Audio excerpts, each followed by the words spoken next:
morning and welcome to Biola University. My name is Craig Hazen. I'm the director of the Master of Arts program in Christian Apologetics here, and I'm honored to be the host tonight to get things started. Although the gym is packed with nearly 3,000 people, and it looks like you're stuffed in here pretty well, and my condolences to those of you who've already been sitting an hour and have another couple hours to go, hang in there, hang in there. But you're not the only ones watching. There are thousands of people in other venues on this campus. Not only that, there are people in overflow sites really across the country and around the world. We have people in 30 states and 4 different countries watching this. And a special greeting to all of you who are watching across campus and in places such as Stockholm and Sri Lanka. I hope you really enjoy this.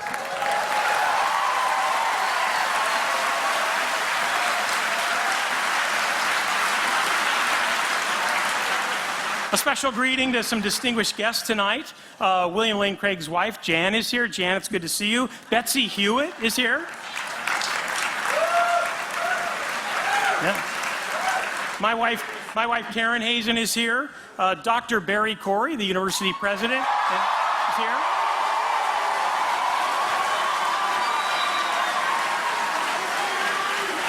Yeah. We've got distinguished philosophers all over the place. Doug Guyvet, J.P. Morton, I hope, his wife. All right. We're thrilled all of you could come. Well, this event was initiated by the Associated Students of Biola University, and it makes sense that AS President Eric Weaver should give a quick welcome on behalf of the student body. Eric, come on up.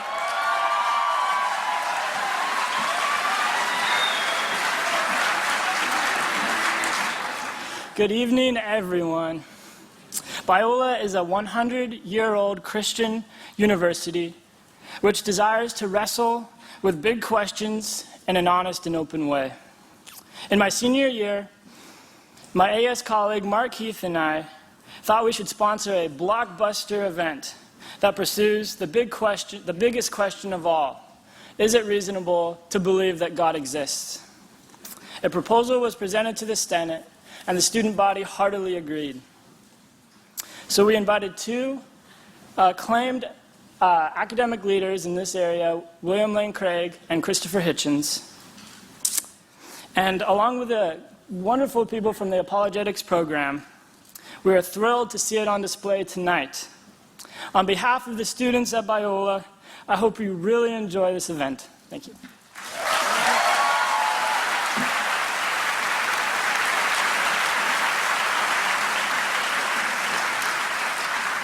Thank you for representing the students, Eric. You're a senior. How's that job search going in this economy? Is that going well? Is that going? Yeah. We'll give you some help. Oh no, our career service is on Biola first rank. Thank you. Well, the students got this going, but there is one other important sponsor, and that is the program that I direct, the Master of Arts program in Christian Apologetics. If you like wrestling with the big questions, the existence of God, evidence for the resurrection, the problem of evil, the historical reliability of the Bible, reconciling science and faith, this really is a degree program for you. And if you're watching at a distance and you're thinking, I can't do it because I don't live in Southern California, that's not the case. We have this amazing distance learning program, and it's really open to anybody, and you don't need to relocate to Southern California, although it was a very nice day today. You might want to consider it. Although they've just taxed us into oblivion, so you may want to reconsider that. If you want to find out about these programs, check out biola.edu, biola.edu, and go to the Christian Apologetics page on that site. Well, how is this all going to work tonight? It's pretty straightforward. In fact, your handy-dandy program will tell you what's going on right up at the top inside panel, the program, numbers 1 through 8. It'll guide you through what's taking place every step of the way during the debate. So take a look at that. Toward the end, we will have some time for questions, but as you notice, there's no mic sitting up in the aisles. We are going to throw it open to the students. We have a student section up there. Bravo.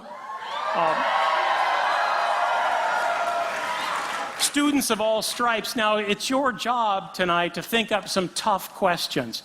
And I expect you to actually vet them. That is, you may have learned in school that there's no such thing as a dumb question. That is not true. Okay?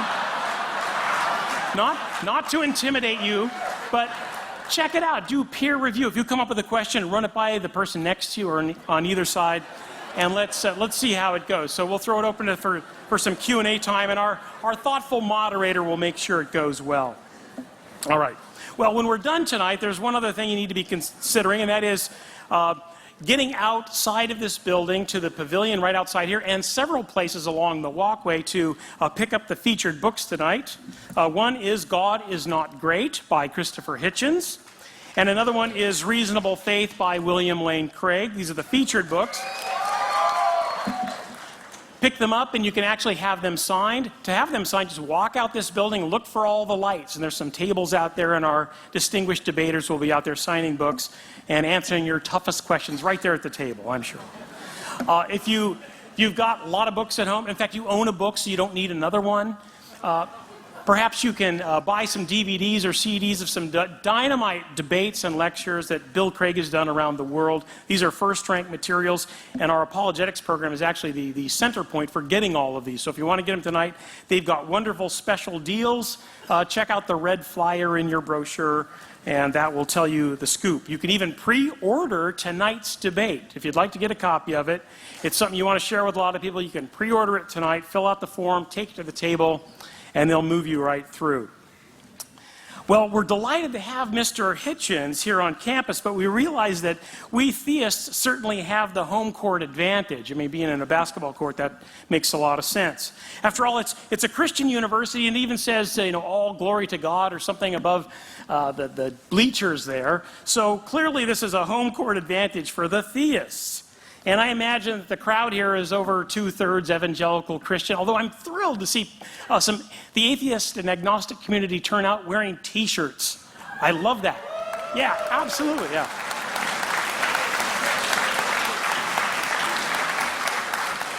I was lecturing at the University of South Florida a few weeks ago, and the entire atheist club came out wearing T-shirts, and we had the best time ever, so I expect the same tonight. Well, since we have the home court advantage, those of you who are theists, believers in God, please let's be polite to Christopher Hitchens. He's known to say a provocative thing or two. So if you could practice your polite golf clap. All right, let's practice that. Practice that. No shouting, no hooting. There'll be plenty of opportunity for it, but let's restrain ourselves. And those of you who are from the atheist and agnostic community, again, no shouting, no hooting, no hollering. In fact, Mr. Hitchens, I can guarantee, doesn't really need a lot of help. I just saw a video of him debating like 4 prominent evangelical theists in Dallas, and it really wasn't fair. We needed more theists on the panel. So I think he will do just fine, but we're grateful for him to come to sort of the pit of opposition at Biola University, but we're grateful to really open up the doors and run through these big, important questions. And if the debate is not resolved at the end, this is a basketball court, for goodness sakes, we'll lower the hoops, we'll turn up the lights, and we'll let them go one-on-one. I hear... Yeah. I hear Chris has game, so we'll see how that goes. Well, let's get to it. It's my pleasure to introduce our moderator of the debate tonight, and he'll get this party started. Hugh Hewitt. Yes, Hugh Hewitt.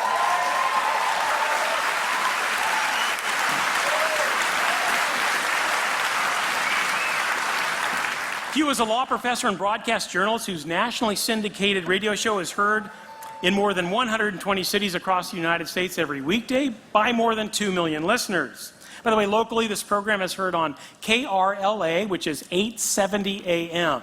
I think it goes from like 3 to 6. Great program. In fact, I think it's one of the most important, smartest, fast-paced news and issues program on the airwaves today. So check that out. If you live in outlying regions, check hughhewitt.com to find out where he's broadcasting or podcasting. Professor Hewitt is a graduate of Harvard College and the University of Michigan Law School. He has been teaching constitutional law at Chapman University Law School since it opened in 1995. He was a frequent guest on all the big cable news networks and has written for the most important newspapers in the country. He's received 3 Emmys for his groundbreaking television work and is the author of 8 books, including 2 bestsellers. Professor Hewitt served for nearly 6 years in the Reagan administration in a variety of posts, including assistant counsel in the White House and special assistant to 2 attorneys general. Don't miss his daily blog at hughhewitt.com. He's always been so very generous with his time toward events like these at Biola, and we are deeply grateful for his help here tonight. Join me in welcoming our moderator, Professor Hugh Hewitt.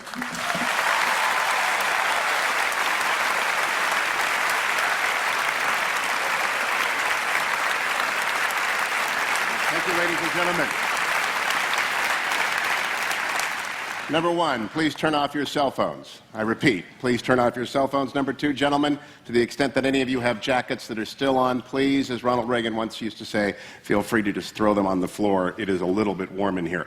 Our guests, by virtue of this crowd, it is obvious, need no introduction. I am not going to waste time, then, on elaborate introductions. I just wish to thank them both for being willing to participate in this most important of conversations. It is the best of times, it is the best of times for those who like to argue about God in the public square, largely because of the rise of new atheists such as Mr. Hitchens, Richard Dawkins, my friend William Lobdell, and others who have once again put to the center of the public stage the question of whether or not God does exist and whether or not Jesus Christ is his son.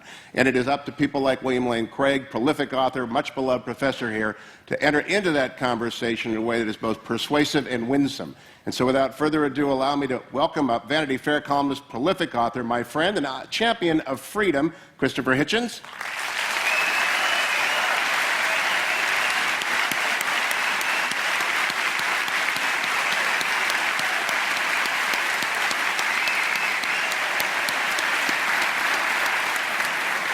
And from this extraordinary lighthouse institution, another prolific author and apologist, a scholar extraordinaire, who, like Mr. Hitchens, has his PhD from a wonderful English university, Professor William Lane Craig. Please, Professor.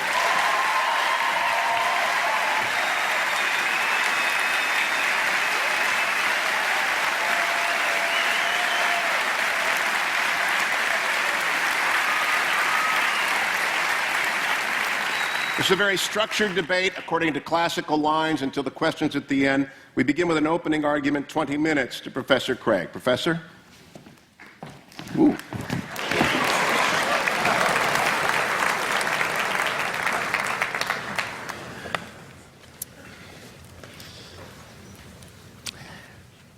Good evening. I am very excited to be participating in this debate tonight. Jan and I used to sit in those very bleachers right over there watching our son John run up and down this court as a forward on the Biola Eagles. And so I feel like I'm playing on the home court tonight. And I want to commend Mr. Hitchens for his willingness to come into this den of lambs and to defend his views tonight. On the other hand, if I know Biola students, I suspect that a good many of you, when you came in tonight, said to yourself, I'm going to check my own views at the door, and I'm going to assess the arguments as objectively as possible. I welcome that challenge.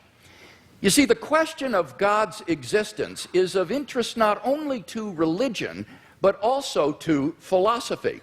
Now, Mr. Hitchens has made it clear that he despises and disdains religion, but presumably he is not so contemptuous of philosophy. Therefore, as a professional philosopher, I'm going to approach tonight's question philosophically, from the standpoint of reason and argument. I'm convinced that there are better arguments for theism than for atheism. So, in tonight's debate, I'm going to defend 2 basic contentions. First, that there's no good argument that atheism is true. And secondly, that there are good arguments that theism is true. Now, notice carefully the circumscribed limits of those contentions. We're not here tonight to debate the social impact of religion, or Old Testament ethics, or biblical inerrancy. All interesting and important topics, no doubt, but not the subject of tonight's debate, which is the existence of God. Consider then my first contention, that there's no good argument that atheism is true. Atheists have tried for centuries to disprove the existence of God, but no one's ever been able to come up with a successful argument. So, rather than attack straw men at this point, I'll just wait to hear Mr. Hitchens present his arguments against God's existence, and then I'll respond to them in my next speech. In the meantime, let's turn to my second main contention, that there are good arguments that theism is true. On your program insert, I outline some of those arguments.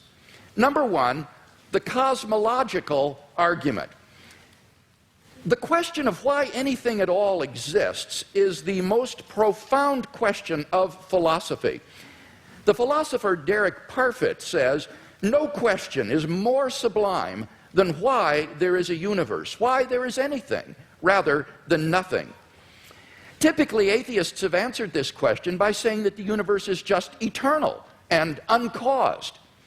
But there are good reasons, both philosophically and scientifically, to think that the universe began to exist. Philosophically, the idea of an infinite past seems absurd. Just think about it. If the universe never began to exist, that means that the number of past events in the history of the universe is infinite. But mathematicians recognize that the existence of an actually infinite number of things leads to self-contradictions. For example, what is infinity minus infinity? Well, mathematically, you get self-contradictory answers. This shows that infinity is just an idea in your mind, not something that exists in reality. David Hilbert, perhaps the greatest mathematician of the 20th century, wrote, "The infinite is nowhere to be found in reality. It neither exists in nature nor provides a legitimate basis for rational thought. The role that remains for the infinite to play is solely that of an idea." But that entails that since past events are not just ideas, but are real, the number of past events must be finite. Therefore, the series of past events can't go back forever. Rather, the universe must have begun to exist. This conclusion has been confirmed by remarkable discoveries in astronomy and astrophysics. In one of the most startling developments of modern science, we now have pretty strong evidence that the universe is not eternal in the past, but had an absolute beginning about 13 billion years ago in a cataclysmic event known as the Big Bang. What makes the Big Bang so startling is that it represents the origin of the universe from literally nothing. For all matter and energy, even physical space and time themselves, came into being at the Big Bang. As the physicist P.C.W. Davies explains, the coming into being of the universe, as discussed in modern science, is not just a matter of imposing some sort of organization upon a previous incoherent state, but literally the coming into being of all physical things from nothing. Now, this puts the atheist in a very awkward position. As Anthony Kinney of Oxford University urges, a proponent of the Big Bang theory, at least if he is an atheist, must believe that the universe came from nothing and by nothing. But surely that doesn't make sense. Out of nothing, nothing comes. So why does the universe exist instead of just nothing? Where did it come from? There must have been a cause which brought the universe into being. Now, as the cause of space and time, this being must be an uncaused, timeless, spaceless, immaterial being of unfathomable power. Moreover, it must be personal as well. Why? Because the cause must be beyond space and time. Therefore, it cannot be physical or material. Now, there are only two kinds of things that fit that description. Either an abstract object, like numbers, or else a personal mind. But abstract objects can't cause anything. Therefore, it follows that the cause of the universe is a transcendent, intelligent mind. Thus, the cosmological argument gives us a personal creator of the universe. 2, the teleological argument. In recent decades, scientists have been stunned by the discovery that the initial conditions of the Big Bang were fine-tuned for the existence of intelligent life with a precision and delicacy that literally defy human comprehension. This fine-tuning is of two sorts. First, when the laws of nature are expressed as mathematical equations, you find appearing in them certain constants, like the gravitational constant. These constants are not determined by the laws of nature. The laws of nature are consistent with a wide range of values for these constants. Second, in addition to these constants, there are certain arbitrary quantities put in as initial conditions on which the laws of nature operate. For example, the amount of entropy or the balance between matter and antimatter in the universe. Now, all of these constants and quantities fall into an extraordinarily narrow range of life-permitting values. Were these constants or quantities to be altered by less than a hair's breadth, the balance would be destroyed and life would not exist. To give just one example, the atomic weak force, if it were altered by as little as 1 part out of 10 to the 100th power, would not have permitted a life-permitting universe. Now, there are 3 possible explanations of this remarkable fine-tuning: physical necessity, chance, or design. Now, it can't be due to physical necessity because the constants and quantities are independent of the laws of nature. In fact, string theory predicts that there are around 10 to the 500th power different possible universes consistent with nature's laws. So could the fine-tuning be due to chance?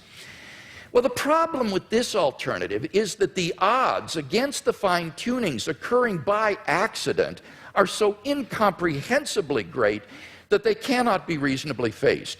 The probability that all the constants and quantities would fall by chance alone into the infinitesimal life-permitting range is vanishingly small. We now know that life-prohibiting universes are vastly more probable than any life-permitting universe. So if the universe were the product of chance, the odds are overwhelming that it would be life-prohibiting. In order to rescue the alternative of chance, its proponents have therefore been forced to resort to a radical metaphysical hypothesis, namely that there exists an infinite number of randomly ordered, undetectable universes composing a sort of world ensemble or multiverse of which our universe is but a part. Somewhere in this infinite world ensemble, finely tuned universes will appear by chance alone, and we happen to be one such world. Now, wholly apart from the fact that there's no independent evidence that such a world ensemble even exists, the hypothesis faces a devastating objection. Namely, if our universe is just a random member of an infinite world ensemble, then it is overwhelmingly more probable that we should be observing a much different universe than what we in fact observe. Roger Penrose has calculated that it is inconceivably more probable that our solar system should suddenly form through a random collision of particles than that a finely tuned universe should exist. Penrose calls it utter chicken feed by comparison. So, if our universe were just a random member of a world ensemble, it is inconceivably more probable that we should be observing an orderly region no larger than our solar system. Observable universes like those are simply much more plenteous in the world ensemble than finely tuned worlds like ours, and therefore ought to be observed by us. Since we do not have such observations, that fact strongly disconfirms the multiverse hypothesis. On atheism, at least, then, it is highly probable that there is no world ensemble. The fine-tuning of the universe is therefore plausibly due neither to physical necessity nor to chance. It therefore follows logically that the best explanation is design. Thus, the teleological argument gives us an intelligent designer of the cosmos. 3. the moral argument. If God does not exist, then objective moral values do not exist. By objective moral values, I mean moral values which are valid and binding, whether we believe in them or not. Many theists and atheists agree that if God does not exist, then moral values are not objective in this way. Michael Ruse, a noted philosopher of science, explains, the position of the modern evolutionist is that morality is a biological adaptation, no less than our hands and feet and teeth. Considered as a rationally justifiable set of claims about an objective something, ethics is illusory. I appreciate that when somebody says, love thy neighbor as thyself, they think they are referring above and beyond themselves. Nevertheless, such reference is truly without foundation. Morality is just an aid to survival and reproduction, and any deeper meaning is illusory. Like Professor Ruse, I just don't see any reason to think that in the absence of God, the morality which has emerged among these imperfectly evolved primates we call Homo sapiens is objective. And here Mr. Hitchens seems to agree with me. He says moral values are just innate predispositions ingrained into us by evolution. Such predispositions, he says, are inevitable for any animal endowed with social instincts. On the atheistic view, then, an action like rape is not socially advantageous, and so in the course of human development has become taboo. But that does absolutely nothing to prove that rape is really morally wrong. On the atheistic view, there's nothing really wrong with raping someone. But the problem is that objective values do exist, and deep down we all know it. In moral experience, we apprehend a realm of objective moral goods and evils. Actions like rape, cruelty, and child abuse aren't just socially unacceptable behavior, they're moral abominations. Some things, at least, are really wrong.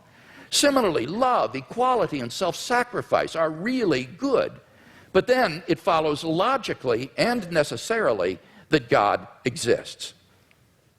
Number 4, the resurrection of Jesus. The historical person, Jesus of Nazareth, was a remarkable individual. Historians have reached something of a consensus that the historical Jesus came on the scene with an unprecedented sense of divine authority, the authority to stand and speak in God's place. He claimed that in himself the kingdom of God had come. And as visible demonstrations of this fact, he carried out a ministry of miracle working and exorcisms. But the supreme confirmation of his claim was his resurrection from the dead. If Jesus did rise from the dead, then it would seem that we have a divine miracle on our hands, and thus evidence for the existence of God. Now, most people probably think that the resurrection of Jesus is something you just believe in by faith or not. But there are actually 3 established facts recognized by the majority of New Testament historians today, which I believe are best explained by the resurrection of Jesus. Fact number 1, on the Sunday after his crucifixion, Jesus' tomb was discovered empty by a group of his women followers. According to Jakob Kramer, an Austrian specialist, by far most scholars hold firmly to the reliability of the biblical statements about the empty tomb. Fact number 2, on separate occasions, different individuals and groups experienced appearances of Jesus alive after his death. According to the prominent New Testament critic Gerd Ludemann, it may be taken as historically certain that the disciples had experiences after Jesus' death in which Jesus appeared to them as the risen Christ. These appearances were witnessed not only by believers, but also by unbelievers, skeptics, and even enemies. Fact number 3, the original disciples suddenly came to believe in the resurrection of Jesus, despite having every predisposition to the contrary. Jews had no belief in a dying, much less rising Messiah, and Jewish beliefs about the afterlife prohibited anyone's rising from the dead before the resurrection at the end of the world. Nevertheless, the original disciples came to believe so strongly that God had raised Jesus from the dead that they were willing to die for the truth of that belief. N.T. Wright, an eminent New Testament scholar, concludes, "That is why, as a historian, I cannot explain the rise of early Christianity unless Jesus rose again, leaving an empty tomb behind him." Attempts to explain away these three great facts, like the disciples stole the body or Jesus wasn't really dead, have been universally rejected by contemporary scholarship. The simple fact is that there just is no plausible naturalistic explanation of these facts. And therefore, it seems to me the Christian is amply justified in believing that Jesus rose from the dead and was who he claimed to be. But that entails that God exists. Finally, number 5, the immediate experience of God. This isn't really an argument for God's existence. Rather, it's the claim that you can know that God exists wholly apart from arguments, simply by immediately experiencing him. Philosophers call beliefs like this properly basic beliefs. They aren't based on other beliefs. Rather, they're part of the foundation of a person's system of beliefs. Other properly basic beliefs include the belief in the reality of the external world, the belief in the existence of the past and the presence of other minds like your own. When you think about it, none of these beliefs can be proved. But although these sorts of beliefs are basic for us, that doesn't mean they're arbitrary.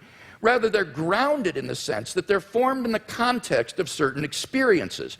In the experiential context of seeing and hearing and feeling things, I naturally form the belief in a world of physical objects. And thus my beliefs are not arbitrary, but appropriately grounded in experience. They're not merely basic, but properly basic.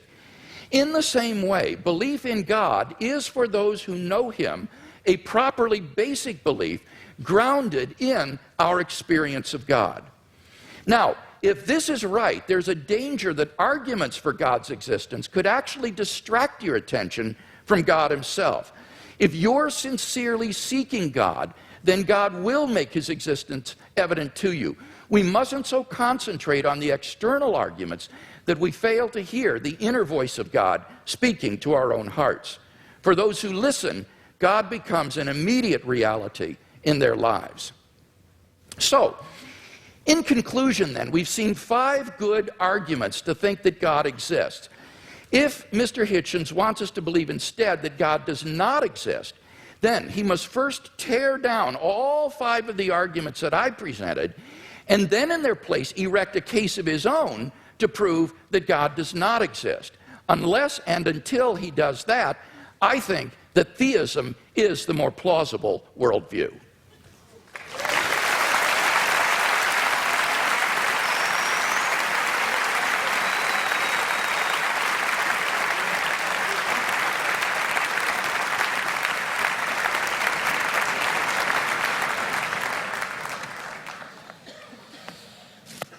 Well, am I audible?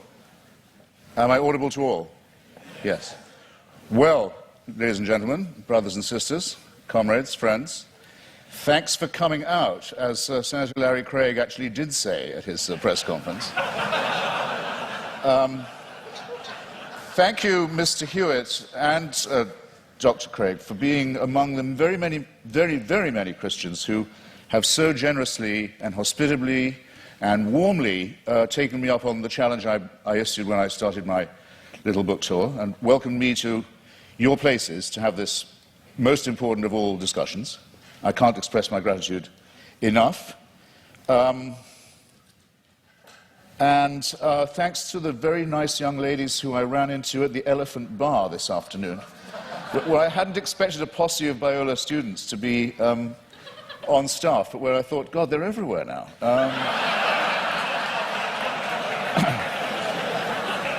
Now, what I have discovered in voyaging around this country and others in this debate, and just debating with Hindus, with Muslims, with the Jews, with Christians of all stripes, is that the arguments are all essentially the same for belief in the supernatural, for belief in faith, for belief in God, but that there are very interesting and noteworthy discrepancies between them. And one that I want to call attention to at the beginning of this evening is between those like my friend Doug Wilson, with whom I've now done a book of argument about Christian apologetics, who would call himself a presuppositionalist, in other words, for whom really it's only necessary to discover the workings of God's will in the cosmos, and to assume that the truth of Christianity is already proven, and what are called, and they include Dr. Craig with great honor and respect in this, the evidentialists. Now, I want to begin by saying that this distinction strikes me first as a very charming distinction, and second as false, or perhaps as a distinction without a difference. Well, why do I say charming? Because I think it's rather sweet that people of faith also think they ought to have some evidence. And I think it's progress of a kind. After all, if we had been having this debate in the mid-19th century, Professor Craig or his equivalent would have known little or probably nothing about the laws of physics and biology. Maybe even less than I know now, which is to say quite a lot in its way. And they would have grounded themselves, or he would have grounded himself, on faith, on Scripture, on revelation, on the prospect of salvation, on the means of grace, and the hope of glory, and perhaps on Paley's natural theology. Paley, who had the same rooms, or had the same rooms later occupied by Charles Darwin in Cambridge, with its watchmaker theory of design that I know I don't have to expound to you, but which briefly suggests that if an Aborigine is walking along a beach and finds a gold watch ticking, he knows not what it's for, or where it came from, or who made it, but he knows it's not a rock, he knows it's not a vegetable, he knows it must have had a designer. The Paley analogy held for most Christians for many years, because they were willing to make the assumption that we were mechanisms, and that therefore there must be a watchmaker. But now that it's been, here's where the presuppositionalist versus evidentialist dichotomy begins to kick in. Now it's been rather painstakingly and elaborately demonstrated to the satisfaction of most people, I don't want to just use arguments from authority, but it's not very much contested anymore, that we are not designed as creatures, but that we evolved by a rather laborious combination of random mutation and natural selection into the species that we are today. It is, of course, open to the faithful to say that all this was, now that they come to know it, now that it becomes available to everybody, now that they think about it, and now that they've stopped opposing it or trying to ban it, then they can say, actually, on second thought, the evolution was all part of the design. Well, as you will recognize, ladies and gentlemen, there are some arguments I can't be expected to refute or rebut, because there's no way around that argument. I mean, if everything, including evolution, which isn't a design, is nonetheless part of a divine design, then all the advantage goes to the person who's willing to believe that. That cannot be disproved. But it does seem to me a very poor, very weak argument, because the test of a good argument is that it is falsifiable, not that it's unfalsifiable. So this I would therefore, this tactic or this style of argument, which we've had some evidence of this evening, I would rebaptize, or might I dare say I would rechristen it, as retrospective evidentialism. In other words, everything can, in due time, if you have enough faith, be made to fit. And you too are all quite free to believe that a sentient creator deliberately, consciously put himself, a being, put himself or herself or itself to the trouble of going through huge epochs of birth and death of species over eons of time, in which 99%, in the course of which at least 99.9% of all species, all life forms ever to have appeared on Earth have become extinct, as we nearly did as a species ourselves. I invite you to look up the very alarming and beautiful and brilliant account by the National Geographic's coordinator of the Genome Project. By the way, you should send in your little sample from the inside of your cheek and have your African ancestry traced. It's absolutely fascinating to follow the mitochondrial DNA that we all have in common and that we have in common with other species, other primates and other life forms, and find out where in Africa you came from. But there came a time, probably about 180,000 years ago, when, due to a terrible climatic event, probably in Indonesia, an appalling global warming crisis occurred. And the estimate is that the number of humans in Africa went down to between 40 and 30,000. this close, think about fine-tuning, this close to joining every other species that had gone extinct.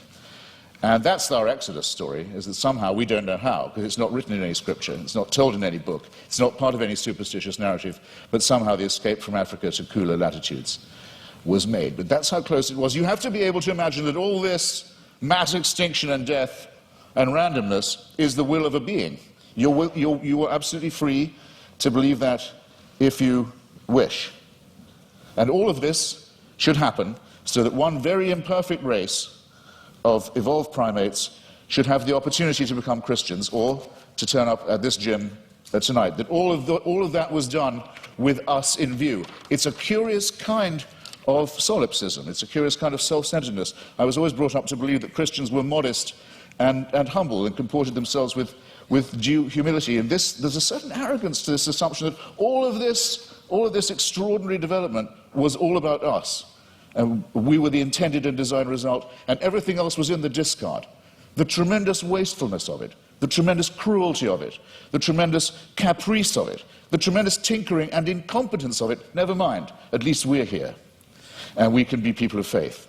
It doesn't work for me, I have to simply say that, and I think there may be questions of psychology involved in this as well. Believe it if you can. I can't stop you. Believe it if you like. You're welcome.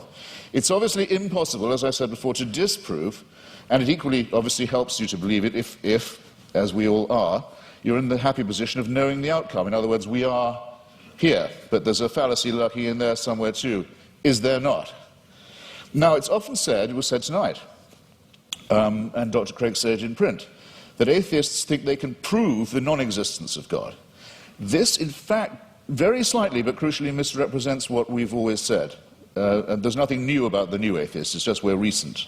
There's nothing particularly new. Dr. Victor Stenger, a great scientist, has written a book called The Failed Hypothesis, which he says he thinks that science can now license the claim that there definitely is no God, but he's unique in that, and I think very bold and courageous. Here's what we argue. We argue quite simply that there's no plausible or convincing reason, certainly no evidential one, to believe that there is such an entity, and that all observable phenomena, including the cosmological one to which I'm coming, are explicable without the hypothesis. You don't need the assumption. And this objection itself, our school falls into at least two, perhaps three sections.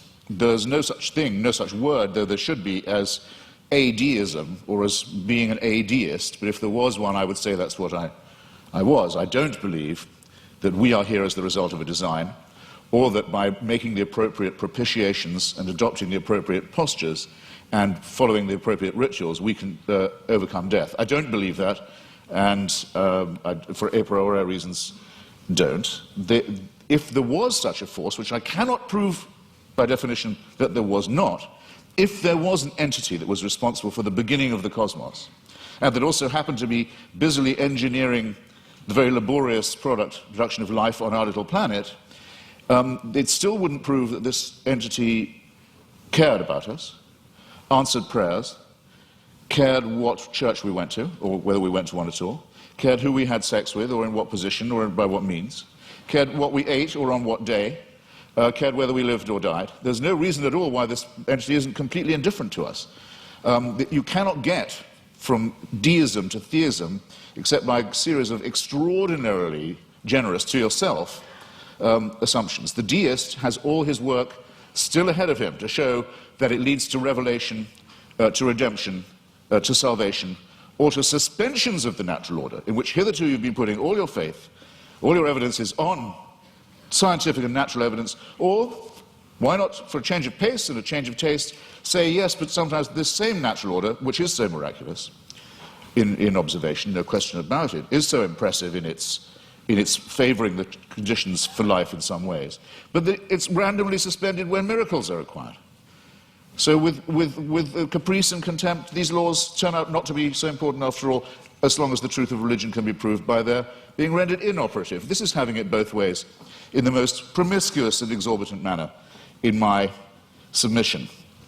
Bear in mind also that these are not precisely the differences between Dr. Craig and myself, I mean, morally or intellectually equivalent claims. After all, Dr. Craig, to win this argument, has to believe and prove to a certainty. He's not just saying there might be a God, because he has to say there must be one, otherwise we couldn't be here and there couldn't be morality. It's not a contingency for him. I have to say that I appear as a skeptic who believes that doubt is the great engine, the great fuel of all inquiry, all discovery, and all innovation, and that I doubt these things. The disadvantage, it seems to me, in the argument goes to the person who says, no, I know it, it must be true, it is true.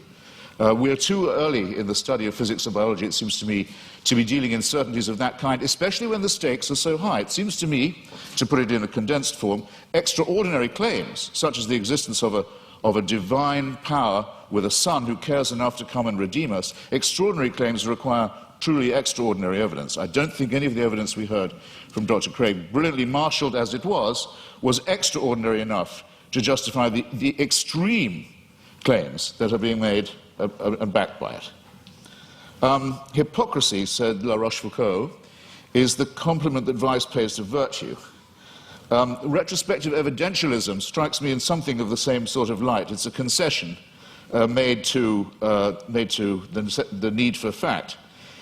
Maybe we better have some evidence to go along with our faith. But look at what Dr. Craig says in his book. He says, I'll quote directly, he says, should a conflict arise between the witness of the Holy Spirit to the fundamental truth of the Christian faith and beliefs based on argument and evidence, then it is the former which must take precedence over the latter. He adds not vice versa, but a good editor, I think, would have told you, you don't have to put the vice versa in. It's clear enough as it is. I'll say it again. Should a conflict arise between the witness of the Holy Spirit to the fundamental truth of the Christian faith and beliefs based on argument and evidence, then it's the former which must take precedence over the latter. That's not evidentialism. That's just faith. It's a priori belief. It's rephrased in another edition. It says, therefore, the role of rational argumentation in knowing Christianity to be true is the role of a servant. A person knows Christianity is true because the Holy Spirit tells him it is true. And while argument and evidence can be used to support this conclusion, they cannot legitimately overrule it. Now, then he goes on to say, the Bible says all men are without excuse. Even those who are given no reason to believe, and many persuasive reasons to disbelieve, have no excuse, because the ultimate reason they do not believe is that they have deliberately rejected God's Holy Spirit. That would have to be me. But you see where this lands you, ladies and gentlemen, with the Christian apologetic. You're told you're a miserable sinner who is without excuse. You've disappointed your God who made you, and you've been so ungrateful as to rebel. You're contemptible, you're worm-like, but you can take heart. The whole universe was designed with just you in mind. These two claims are not just mutually exclusive, but I think they're intended to compensate each other's cruelty and ultimately absurdity. In other words, evidence is an occasional convenience. Seek and ye shall find. I remember being told that in church many a time as a young lad. Seek and ye shall find. I thought it was a sinister injunction, because it's all too likely to be true. We are pattern-seeking mammals and primates. If we can't get good evidence, we'll go for junk evidence. If we can't get a real theory, we'll go with a conspiracy theory. You see it all the time. Religion's great strength is that it was the first of our attempts to explain reality, to make those patterns take some kind of form. It deserves credit. It was our first attempt at astronomy, our first attempt at cosmology, in some ways our first attempt at medicine, our first attempt at literature, our first attempt at philosophy. Good. While there was nothing else, it had many functional uses of that kind. Never mind that they didn't know that germs cause disease. Maybe evil spirits cause disease. Maybe disease is a punishment. Never mind that they believed in astrology rather than astronomy. Even Thomas Aquinas believed in astrology. Never mind that they believed in devils. Never mind that things like volcanic eruptions, earthquakes, tidal waves were thought of as punishments, not as natural occurrences on the cooling crust of a planet. The pattern seeking has gone too far. And it's gone, I think, much too far with what was until recently thought of as Christianity's greatest failure, greatest of all failures, cosmology, the one thing Christianity knew nothing about. and taught the most abject nonsense about. For most of its lifetime, Christianity taught that the earth itself was the center of the universe, and we had been given exclusive dominion as a species over it. It could not have been more wrong.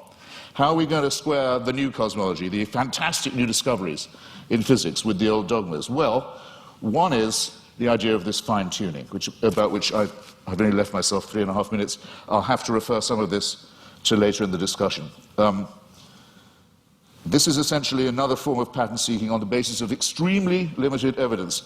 Most physicists are very uncertain, as they have every right to be. In fact, I would say, for physicists, that as they have the duty to be at the moment, extremely uncertain about the spatio-temporal dimensions of the original episode, the Big Bang, as it's sometimes called.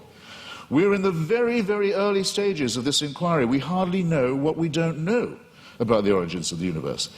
We're viewing it from an unimaginable distance, not just an unimaginable distance in space. We're perched on a tiny rock in an extremely small suburb of a fairly minor galaxy, trying to look to discern our origins, but also at an unbelievable distance in time. And we claim the right to say, we can see the finger of God in this process.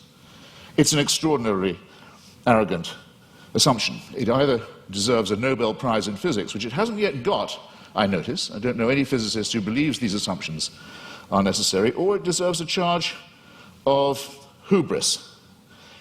Let me make 3 tiny, quick objections to it as it stands, and I'm no more a physicist than most of you are. I'll make these lay objections. 1, was there pre-existing material for this extra spatio-temporal being to work with? Or did he just will it into existence, the ex nihilo? Who designed the designer? Don't you run the risk with the presumption of a God and a designer and an originator of asking, well, where does that come from, where does that come from, and locking yourself into an infinite regress? Why are there so many shooting stars, collapsed suns, failed galaxies? We can see with the aid of a telescope, sometimes we can see with the naked eye. The utter failure, the total destruction of gigantic, unimaginable sweeps of outer space. Is this fine-tuning, or is it extremely random, capricious, cruel, mysterious, and incompetent? And have you thought of the nothingness that's coming? We know we have something now, and we speculate about what it might have come from, and there's a real question about ex nihilo, but nihilo is coming to us. In the night sky, you can already see the Andromeda Galaxy. It's heading straight for ours on a collision course. Is that part of a design? Was it fine-tuned to do that? We know that from the red light shift of the Hubble telescope, or rather Edwin Hubble's original discovery, the universe is expanding away from itself at a tremendous rate. It was thought that rate would go down for Newtonian reasons. No, it's recently been proved by Professor Lawrence Krauss, the rate of expansion is increasing. Everything is exploding away even faster. Nothingness is certainly coming. Who designed that? And that's all if before these things happen, we don't have the destruction of our own little solar system, in which already there's only one planet where anything like life can possibly be supported. All the other planets are too hot or too cold to support any life at all, and the sun is due to swell up, burn us to a crisp, boil our oceans and die, as we've seen all the other suns do in the night sky. This is not fine-tuning, ladies and gentlemen, and if it's the work of a designer, then there's an indictment to which that designer may have to be subjected. I'm out of time. I'm very grateful for your kindness and hospitality. Thank you.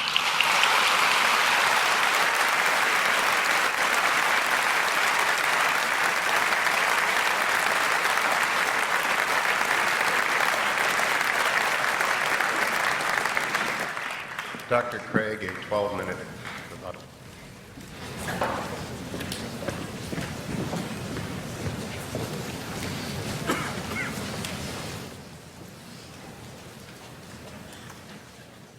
You'll remember that in my opening speech, I said I would defend 2 basic contentions in tonight's debate.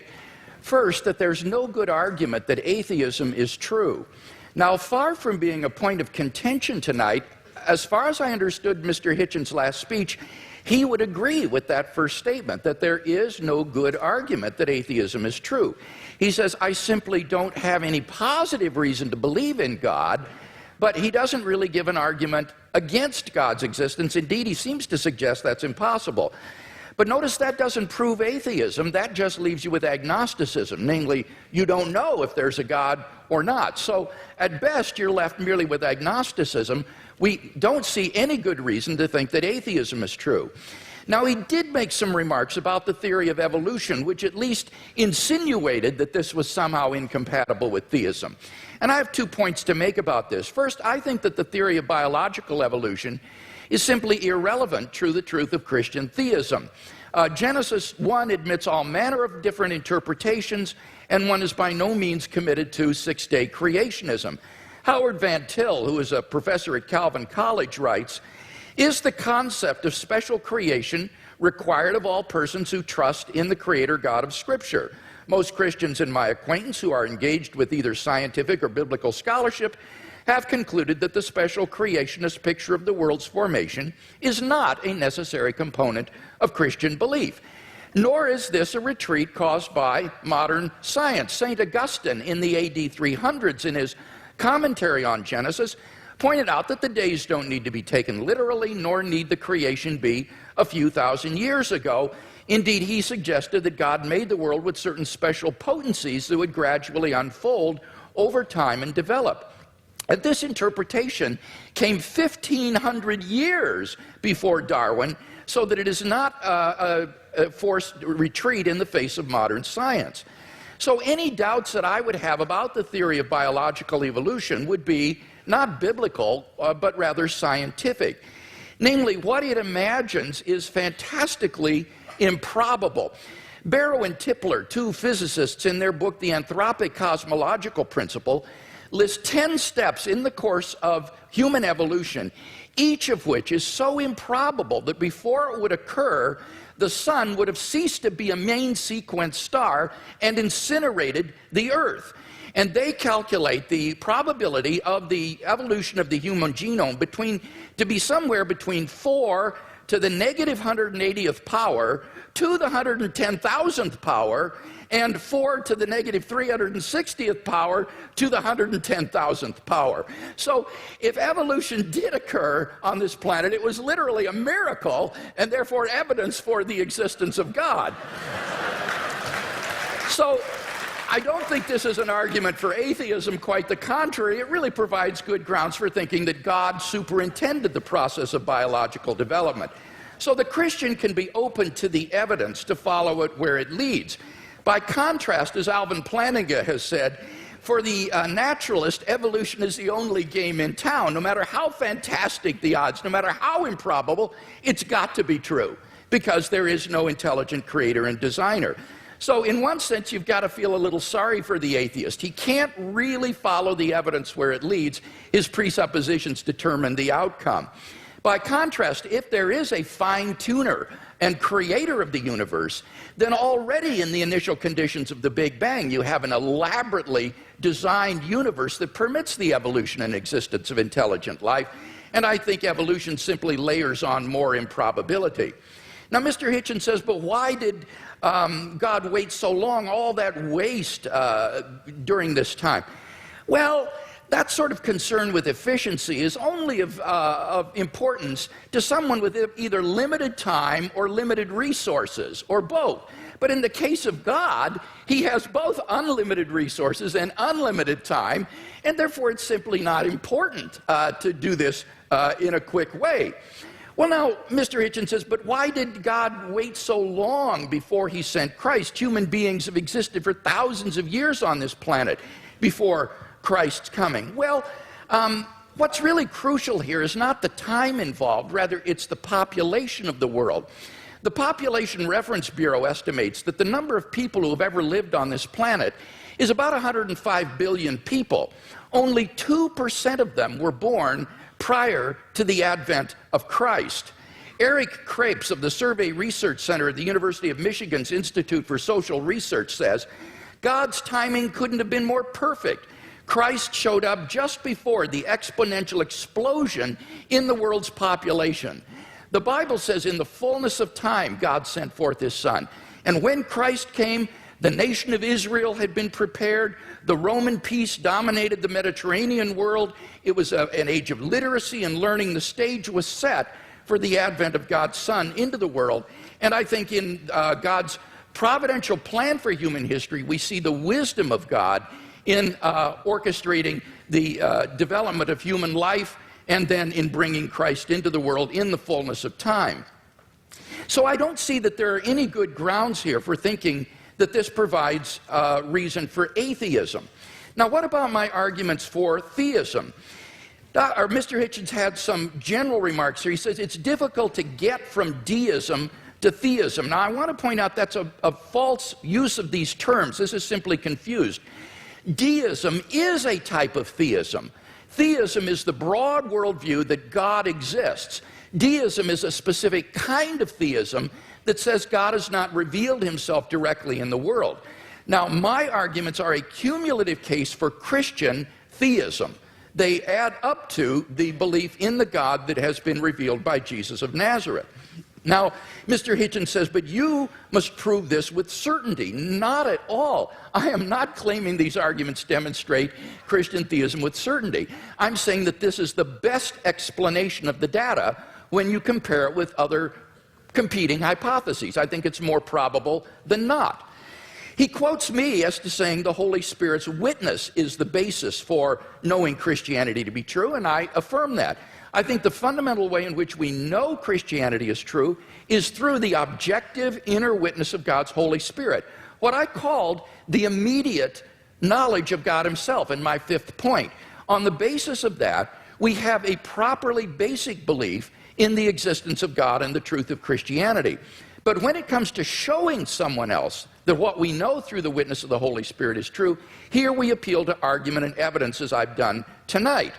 And the arguments and evidence that I've appealed to are largely deductive arguments. This isn't retrospective evidentialism. These are deductive arguments. If the premises are true, then you cannot deny the conclusion on pain of irrationality because the conclusions follow with logical necessity from the premises. So the only way to deny the conclusion is you've got to show me which of the premises are false. That's why you've got that program insert with the premises in your program for these arguments. Mr. Hitchens needs to identify which premises of the argument he rejects as false if he's to reject the conclusions. Now, with respect to my cosmological argument, notice that he didn't dispute whatever begins to exist has a cause, nor did he dispute the philosophical and scientific arguments for the beginning of the universe. All he asked was the question, was there pre-existent material? The answer is no, there was not. As Barrow and Tipler point out, at this singularity, space and time came into existence. Literally nothing existed before the singularity. So if the universe originated at such a singularity, we would truly have a creation ex nihilo, that is, out of nothing. And this isn't talking religion, folks. This is talking contemporary cosmology. So the first argument, it seems to me, is unrefuted. What about the fine-tuning argument? Here he said, well, scientists are terribly uncertain about the fine-tuning argument. Well, I think that's simply not the case. Sir Martin Rees, the Royal Astronomer Royal of Great Britain, has said, the laws governing our universe appear to be finely tuned for our existence. Everywhere you look, there are yet more examples. Wherever physicists look, they see examples of fine-tuning. Ernan McMullen, philosopher of science, says it seems safe to say that later theory, no matter how different it may be, will turn up approximately the same numbers. And the numerous constraints that have to be imposed on these numbers seem both too specific and too numerous to evaporate entirely. So that it's very unlikely that this fine-tuning is going to vanish or be explained away. Now, Mr. Hitchens responds, but we're headed toward nothingness. We're ultimately going to be doomed, and therefore the universe is not designed. Well, now, this is not a very powerful objection. The temporal duration of something is irrelevant to whether it's been designed. The products of human intelligence and engineering, like computers and automobiles, will eventually decay and cease to exist, but that doesn't mean they weren't designed. I think the real objection he's getting at here is why would God create mankind only to have it go extinct? But of course, you see, on the Christian view, that That's false. That is an atheistic assumption. On the Christian view, life does not end at the grave, and God has given assurance of this by raising Jesus from the dead. So the objection simply has no purchase against Christian theism. So it seems to me that the fine-tuning argument is also unrefuted. What about the moral argument? We saw that without God there are no objective moral values. Mr. Hitchens agrees with this, and yet he himself affirms over and over again moral statements like the moral reprobation of religious intolerance and violence in the name of religion. So he does affirm objective values, but without any basis for it. What I can offer him as a theist is a transcendent basis for the objective moral values and duties that we both want to affirm. Fourthly, the resurrection of Jesus. Again, there was no response to this. Let me simply quote N.T. Wright in his recent study of the resurrection. He says that the empty tomb and the appearances of Jesus have a historical probability so high as to be virtually certain, like the death of Augustus in AD 14 or the fall of Jerusalem in AD 70. So we are on very solid ground in affirming these three facts that I mentioned in my opening speech, and I can't think of any better explanation than the ones that the eyewitness gave, namely that God raised Jesus from the dead. Finally, the immediate experience of God. Unless Mr. Hitchens can show that I'm psychologically deranged or delusional, it seems to me I'm perfectly rational on the basis of my immediate experience of God to believe that God exists and that therefore this for me is a properly basic belief. So I think all of these arguments stand intact despite his refutation. We've seen no argument for atheism, so clearly the weight of the evidence falls on the side of the scale for Christian theism tonight.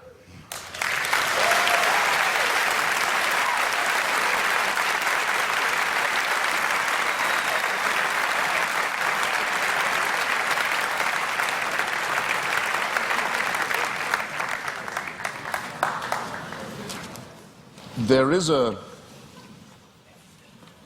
terminological problem here, which may conceal more than just terminological difficulty. The proposition that atheism is true, or that is a misstatement of what I have to prove and what we believe. There's an argument among some of us as to whether we need the word at all. In other words, I don't have a special name for my unbelief in tooth fairies, say, or witches, or in Santa Claus. I just don't think that they're there. I don't have to prove a tooth fairyism. I don't have to prove a Santa Clausism. I don't have to prove a witchism. It's just, I have to say, I think that those who do believe these things have never been able to make a plausible or intelligible case for doing so.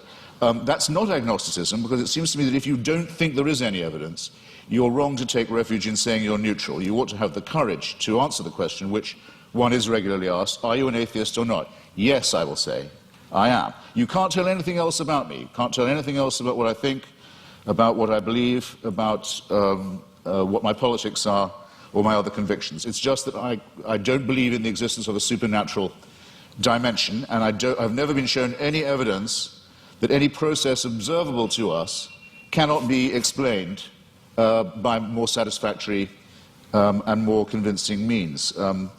The great physicist Laplace, when showing his working model of the solar system to the Emperor Napoleon, was asked, well, your model seems to have no room for a god in it, for deity. And he said, well, Your Majesty, it still all operates without that assumption. Now, here's what you would have to believe if you thought that this was all designed.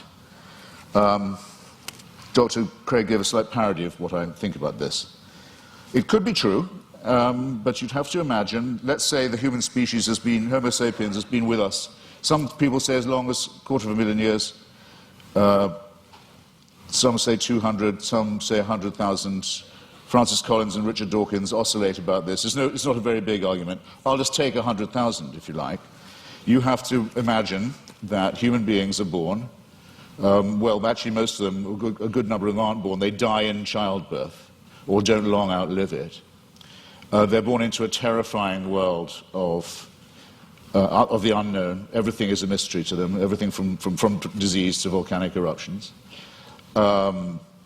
everything is, their life expectancy for the first, I don't know, many, many tens of thousands of years would be lucky to be in the 20s, probably dying agonizingly over their teeth, poorly evolved as the teeth are, and from other inheritances from being primates, such as the appendix that we don't need, such as the fact that our genitalia appear to have been designed by a committee, other shortcomings of the species, exaggerated by scarcity, by war, by famine, by competition, and so on. And for 98,000 years or so, heaven watches this with complete indifference. And then, we know where your children go to school, by the way. Heaven watches this with total indifference, and then, with 2,000 years to go on the clock, thinks, actually, it's time we intervened. We can't go on like this. Why don't we have someone tortured to death in Bronze Age Palestine? That should teach them. That should give them the chance of redemption. You're free to believe that, but I think the designer who thought of doing it that way was a very cruel, capricious, random, bungling, and incompetent one. The news of this, Dr. Craig talks as if, okay, but since then there have been more people born, so it might have been a good time in terms of population growth. Well, there are a huge number of people in the world who still haven't even heard of this idea. The news hasn't penetrated to them. Or where it has, it's been brought to them by people who Dr. Craig doesn't think of as Christians, such as Mormons, for example. And it's taught to them in many discrepant and competitive and indeed incompatible and violently irreconcilable ways. And there's been a lot of argument in the church and the churches all this time about, well, okay, what is the answer to that? What about all the people who never could have heard the good news, or who never will hear it, or still haven't been reached by it, and who've died not knowing about it? What happens to them? How can they be saved? Well, the argument is that it's all somehow made retrospective. And as with so many of these arguments, I just comment on these, well, how convenient. Because if you're willing to make assumptions of this kind, then really evidence is only ancillary to what you are advancing. Now, I didn't have the chance. Oh, and just on Mr. Wright, sorry, I scrawled a note to myself. In your first round, Doctor, you said that N.T. Wright, who's an impressive person, says that no explanation of the success of Christianity is possible that doesn't rest on the terms of its being true. In other words, Wright says it was so successful, it must have been, and the people were so strongly motivated to believe it that it must have been true. I regard that as a very, very unsafe assumption. Or if it is a safe one, then it must surely apply to Islam and to Mormonism. I mean, these are two very, very, very fast-growing religions, have people prepared to sacrifice enormously for it, have ancestors who were absolutely determined of the truth of it at the time, and who made extraordinary conquests in its name. If you're going to grant this for one religion, it seems to me you have to be willing, not just willing, you may indeed be compelled to make this concession for all of them. And that, I think, would be not just an unsafe assumption, but for most of you here, a distinctly unwelcome one. Now, I didn't get the chance, because I out-talked myself, I'm sorry for it, to get to the moral dimension. And I'm interested that the word objective morality is the one that Dr. Craig chooses. Usually arguments about morality are whether morality is, so to say, absolute, or whether it's relative. As to objectivity, I think it's a very good compromise word, by the way, and I'm very happy to accept it. But the problem with morality is this, in respect of religion. You can't prove that anyone behaves any better if they refer this problem upward to a supreme dictator of a celestial kind. There are two questions that I've asked in public, and I'll try them again, because I try them on every audience. They're very simple ones. First, you have to name for me, or challenges, let's say, rather than questions. You have to name for me an ethical action or an ethical statement, or moral action, moral statement made or undertaken by a believer that I couldn't undertake or say, I couldn't state or do.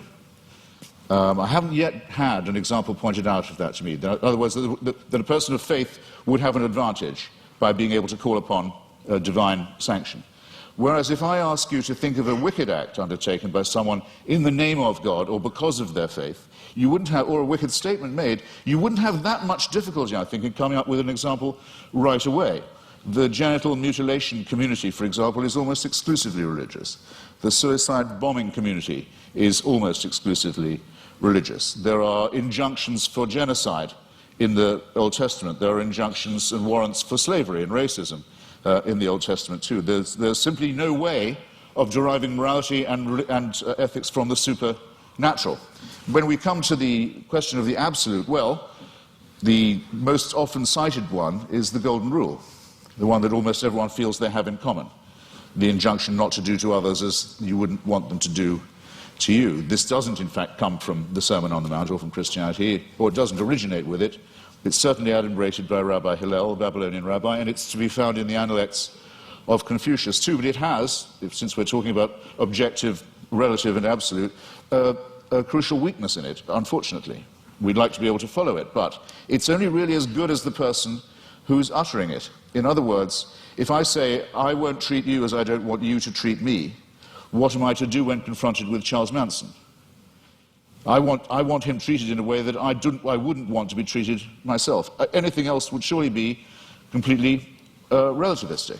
So the argument isn't at all advanced by saying that I couldn't know any of this. I couldn't have any moral promptings. I couldn't decide for myself if I see a pregnant woman being kicked in the stomach, that because she's pregnant, that's obviously worse than if it was just a woman who wasn't pregnant being kicked in the stomach. This is part of my patrimony as a human being. It's part of the essential emotional solidarity that I need to have with my fellow creatures to make us realize that we are brothers and sisters, one with another. We are dependent upon each other. We have duties. We have expectations of one another. And that if we didn't have these and try and fulfill them, we couldn't have got as far as we have. We couldn't have evolved as a species. We couldn't have ever had a society. There's never been a society found where rape and murder and perjury are not condemned. And these moral discoveries long, or absolutes if you want to call them that, long predate the arrival of anything recognizable as monotheism. It's a bit like the argument of free will. People say, well, how do you have free will? Do you think you do have it? Well, it's a very, very difficult subject indeed. Some religions say you don't, in effect, have it. That all is determined by heaven. You're really only a plaything in a larger game. I take that to be some of the point of Calvinism. There are some schools of Islam also that say it is only as Allah wills. There's no will of yours really involved, as long as you're willing to make the prostration and the obedience. So the connection between religion and free will isn't as simple, as easy as some people like to think it is. But I would say, yes, I think we have free will. And when asked why I think so, I would have to take refuge in philosophical irony and say, because I don't think we have any choice but to have free will. But at least I know at this point that I'm being ironic, and that some of the irony is at my own expense, and it's a risk I have to be willing to run. But the Christian answer is, of course you have free will. The boss insists upon it. This somewhat degrades the freedom and redefines the idea of will. And it seems to me also that there's something degrading in the idea of saying that morality is derived in the same way, that it comes from on high, that we ourselves are not good enough, that we don't have the dignity, we don't have the self-respect, we don't have the character to know a right action or a right statement when we see it or when we want to perform it. It's this servile element in religion. It's not, strictly speaking, the subject of our debate this evening, I know, but I'm damned if I completely forego it. It's the idea that buried in the religious impulse is actually the wish to be unfree, is the wish for an immovable, unchangeable, celestial authority, a kind of heavenly North Korea that will take our decisions away from us and commit us only to worship and praise and thank a great leader and his son, the dear leader, forever and ever and ever. I'm so glad there's no evidence that this is true. Thank you.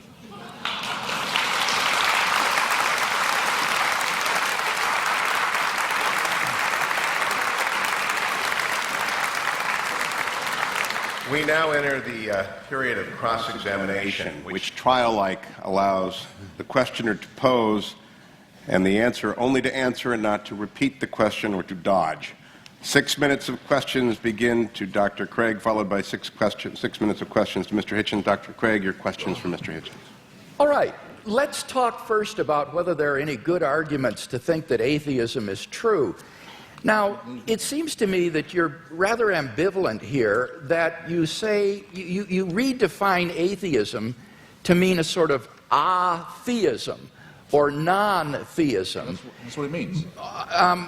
But how do you distinguish then the different varieties of non-theism? For example, what is normally called atheism, agnosticism, or the view of verificationists that the statement God exists is simply meaningless?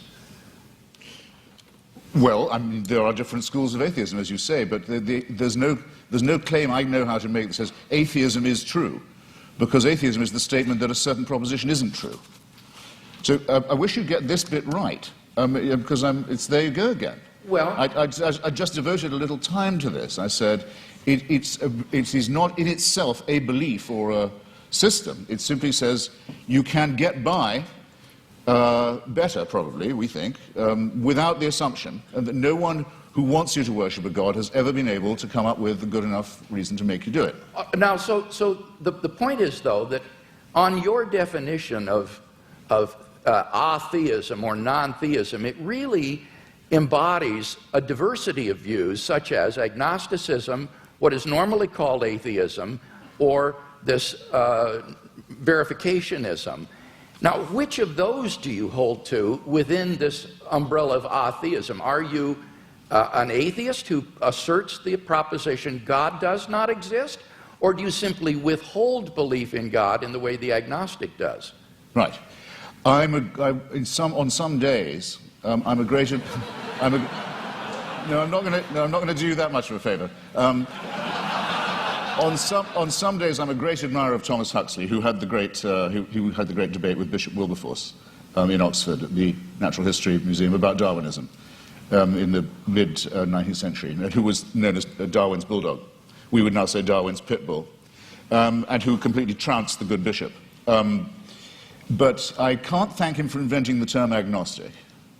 And I can't thank him for some of his social Darwinist positions either, some of which are rather unattractive. Now, I need an answer to this. My time is fleeting. Because I think agnosticism is evasive. To me, yes, if you talk about the power of the Holy Spirit and so forth, to me, that is meaningless. It's to me, I'm sorry, I've tried. It's white noise. It's like saying there is only one God and Allah is his messenger. It's gibberish to me. There are many of us, I'm sorry, there are just many of us of whom this is the case. It may be true, it is true. Okay, Mr. Hitchens, I got to press you here because time is fleeting. Feel free. What is your view exactly? Press away. Do you affirm God does not exist, or do you simply withhold belief? I think once I have said that I've never seen any persuasive evidence for the existence of something, and I've made real attempts to study the evidence presented and the arguments presented, that I will go as far as to say, have the nerve to say, that it does not therefore exist, except in the minds of its, except in the Henry Jamesian subjective sense that you say of it being so real to some people in their own minds that it counts as a force in the world. Yes. Okay, so you do affirm then that God does not exist. Now, what I want to know, and do you have any justification for that? I think I've come unwired in some horrible way. You're fine. Are you sure? Do you have any arguments leading to the conclusion that God does not exist? Well, I would rather. I think I'm wondering if I'm boring anybody now. I would rather say. I'd rather state it in reverse and say I find all the arguments in favor to be fallacious or unconvincing. And I'd have to add that though this isn't my reason for not believing in it, that I would be very depressed if it was true. But that's a quite different thing. I don't say of atheism that it's at all morally superior. That would be very risky. I wouldn't admit that it was at all morally inferior either, but we can at least be acquitted on the charge of wishful thinking. I wonder if that's the case. Would you agree that the absence of evidence is not evidence of absence? Well, I'm not sure that I would agree. Okay. Let's turn to the moral argument and talk about that a little bit. I think you've misunderstood the moral argument. Given the stakes, Doctor, sorry. Given the stakes, we're not talking about unicorns or tooth fairies or leprechauns here. We're talking about an authority that would give other human beings the right to tell me what to do in the name of God. So for a claim like that, if there's no evidence for it, it seems to me not a small question No, it's certainly not a small question. But Because I you're making a wonder if that very, makes- very, very large claim. Your evidence had better be absolutely magnificent, it seems to me. And it's the lack of magnificence, I think, that began to strike me first. One final question, Doctor. Okay, well, let's go to the moral argument. It seems to me there that you've misunderstood the argument in that we're looking for an objective foundation for the moral values and duties that we both, I think, want to affirm. It's not a matter of whether or not we can know what is right and wrong, or that we need God to tell us what is right and wrong. It's rather that we need to have some sort of an objective foundation for right and wrong. Wouldn't you agree on your view? It's simply the sociobiological spin-offs of the evolutionary process, and that therefore these do not provide any sort of objective foundation for moral values and duties. That could be true, yes. That Okay. could well be true. Yeah, I don't want to be too much of a reductionist, but it's entirely possible that it is purely evolutionary and functional. One wants to think that there's a bit more to one's love for the fellow creature than that. But it doesn't add one iota of weight or moral gravity to the argument to say, but that's because I don't believe in a supernatural being. It's a non sequitur. Mr. Hitchens, your questions for Dr. Craig. Well, I'd like to know first, you said that the career of Jesus of Nazareth involved a ministry of miracles and exorcisms. When you say exorcism, do you mean that you believe in devils too? What I meant there was that most historians agree that Jesus of Nazareth practiced miracle working and he practiced exorcisms. I'm not committing myself, nor are historians committing themselves to the reality of demons, but they are saying that Jesus did practice exorcism and he practiced healing. So you believe that Jesus of Nazareth caused devils to leave the body of a madman and go into a flock of pigs that hurled themselves down the Gadarene slopes into the sea? Do I believe that's historical? Yes. Right. That would be sorcery, wouldn't it, though? No, it would be an illustration of Jesus' ability to command even the forces of darkness, and therefore an illustration of the sort of divine authority that he was able to command and exercise. This, as I say, is illustrative of this unprecedented sense of divine authority that Jesus of Nazareth had, that he even could command the forces of darkness and that they would obey.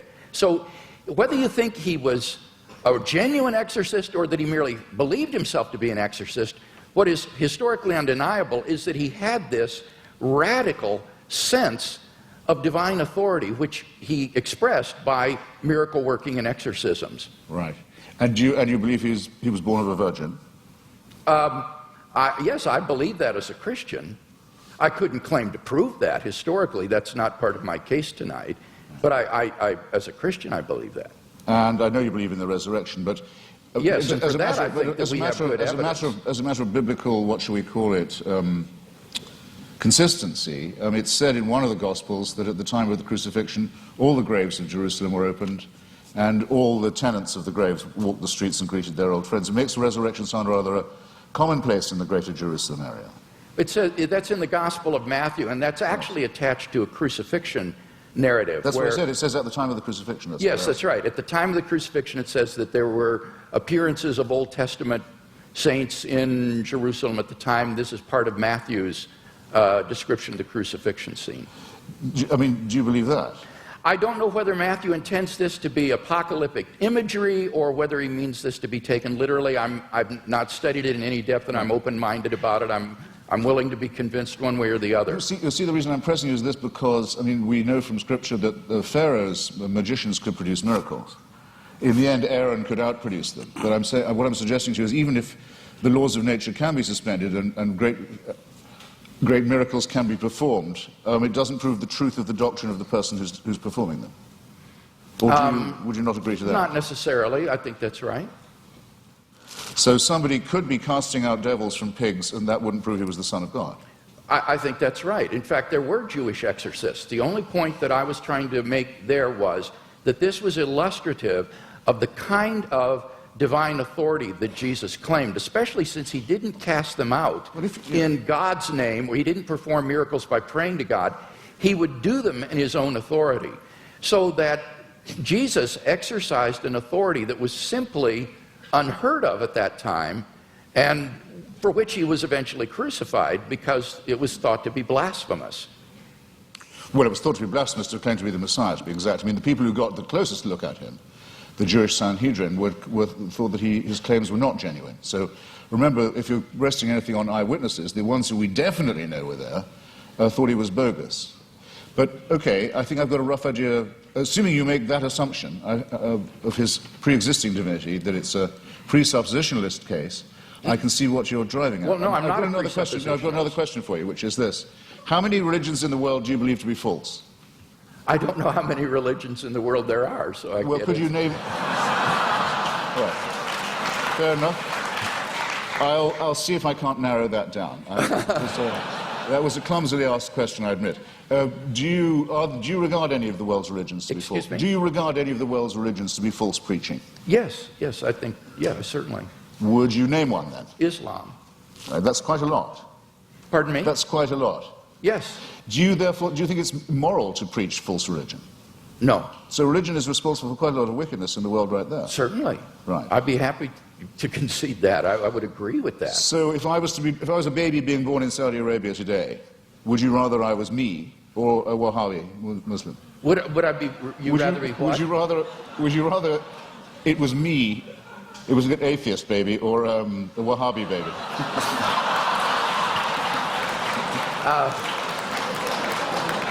I don't have any preference as to whether you would. You don't.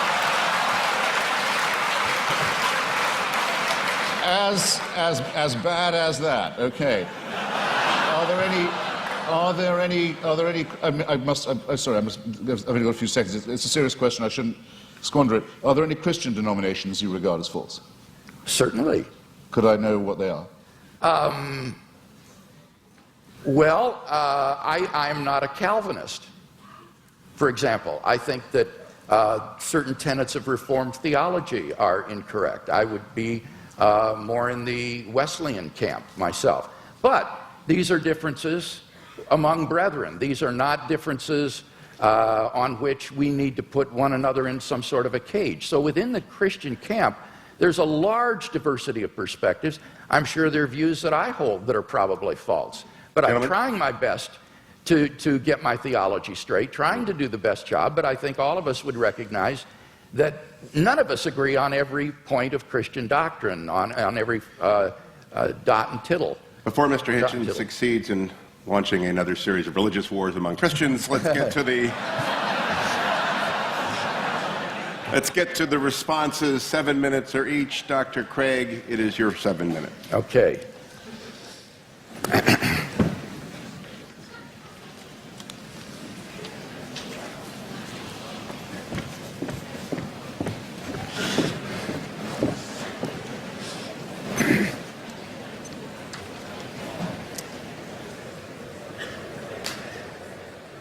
Well, I think it's very evident that in tonight's debate, we've not heard any good reasons to think that what is normally called atheism is true. That is to say, the belief that God does not exist.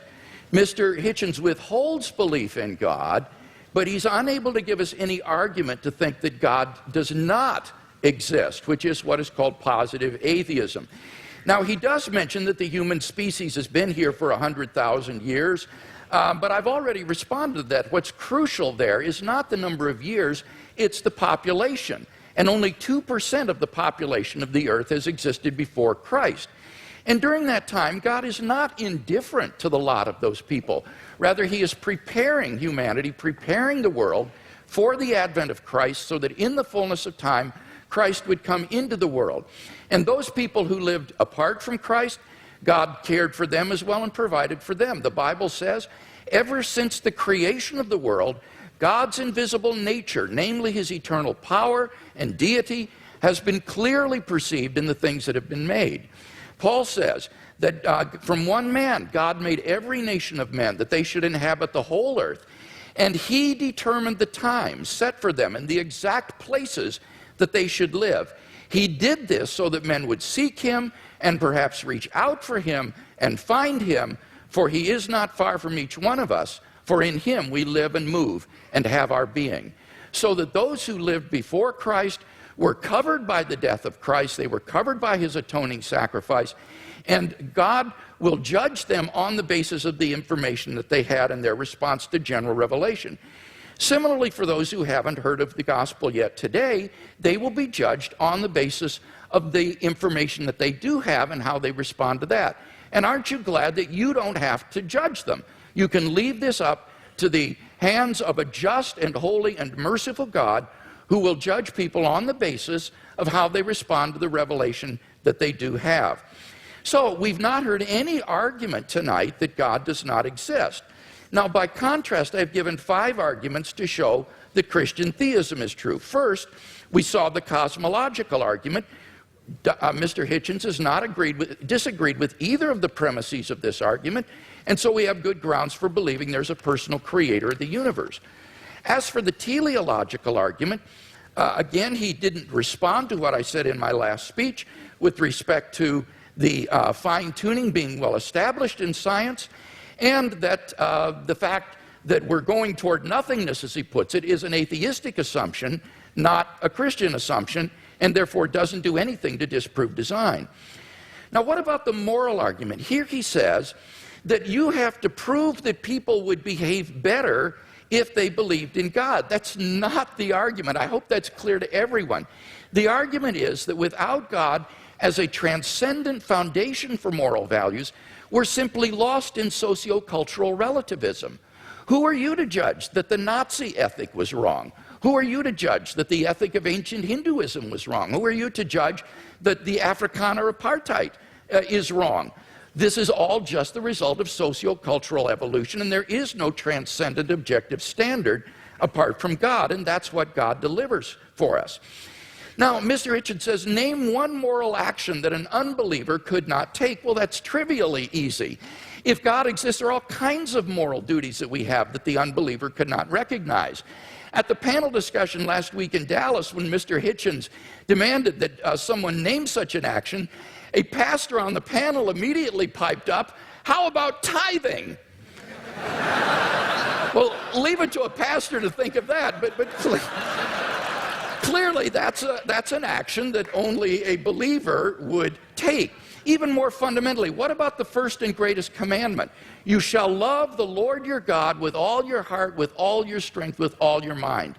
That is an action that only a believer can take. No unbeliever can discharge even this most fundamental of moral duties.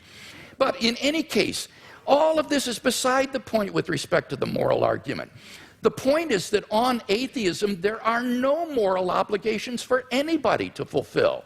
In nature, whatever is right, and Mr. Hitchens is unable to provide any sort of objective foundation for moral values. Massimo Pigliucci is a philosopher of biology. This is what he has to say. He says on atheism, there is no such thing as objective morality. Morality in human cultures has evolved, and what is moral for you might not be moral for the guy next door, and certainly is not moral for the guy across the ocean. And what makes you think that your personal morality is the one and everybody else is wrong? What we call homicide or rape, he said, is very, very common among different kinds of animals. Lions, for example, commit infanticide on a regular basis. Now, are these kinds of acts to be condoned? I don't even know what that means, because the lion doesn't understand what morality is. Morality, he says, is an invention of human beings. It's just a convention that human beings have adopted to live together, but it has no objectivity. And that's what I offer Mr. Hitchens tonight, is a solid, transcendent foundation for the moral values that I think he so desperately wants to affirm. What about the resurrection of Jesus? Here he misunderstood N.T. Wright's argument. N.T. Wright's argument is not that the success of Christianity means that it's true. That would apply to Islam and Mormonism. Rather, N.T. Wright's argument is that the origin of the disciples' belief that God had raised Jesus from the dead is so un-Jewish, it is so uncharacteristic, that you have to explain what would bring them to adopt so radical a mutation of Jewish belief as belief in a dying Messiah and a rising Messiah. And he says the only thing he can think of that would explain this is the empty tomb and the postmortem appearances of Jesus. And that's why Wright concludes that these have a certainty that is comparable to the fall of Jerusalem in AD 70. So you've got to get the argument right if you're going to deal with it. And in fact, I think the only explanation of these facts is the one the disciples gave, that God raised Jesus from the dead. Finally, the immediate experience of God has remained untouched. God is real to me, and unless I'm delusional, I'm perfectly within my rational rights to believe in God on the basis of this experience, just as I believe in the reality of the external world or the reality of the past on the basis of my experience. So I think in sum we've got 5 good reasons for believing that Christianity is true, no reason to think atheism is true, and therefore I think Christianity is clearly the more rational worldview.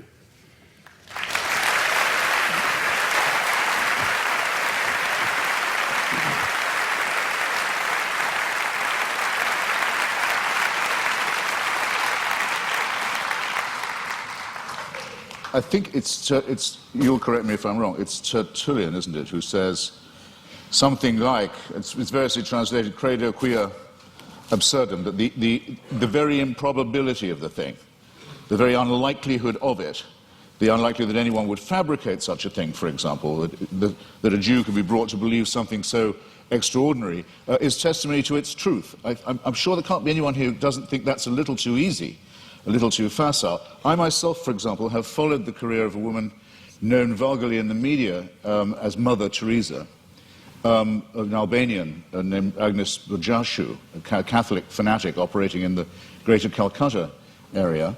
And I watched every stage of her career as a candidate for, and then the recipient of, beatification and shortly canonization. The canonization will require, and as the Vatican demands, the attestation of a miracle performed by her posthumous intercession. And the miracle's already been announced. A woman in Bengal, fortunately already a devout Catholic, by pressing a medal of Mother Teresa to her stomach, made a tumor go away, or so she says. All the witnesses to this have since recanted. All the doctors have given a much better explanation of how she was cured, of the swelling and the growth and what the medicines were and so forth, but they're still stuck with it.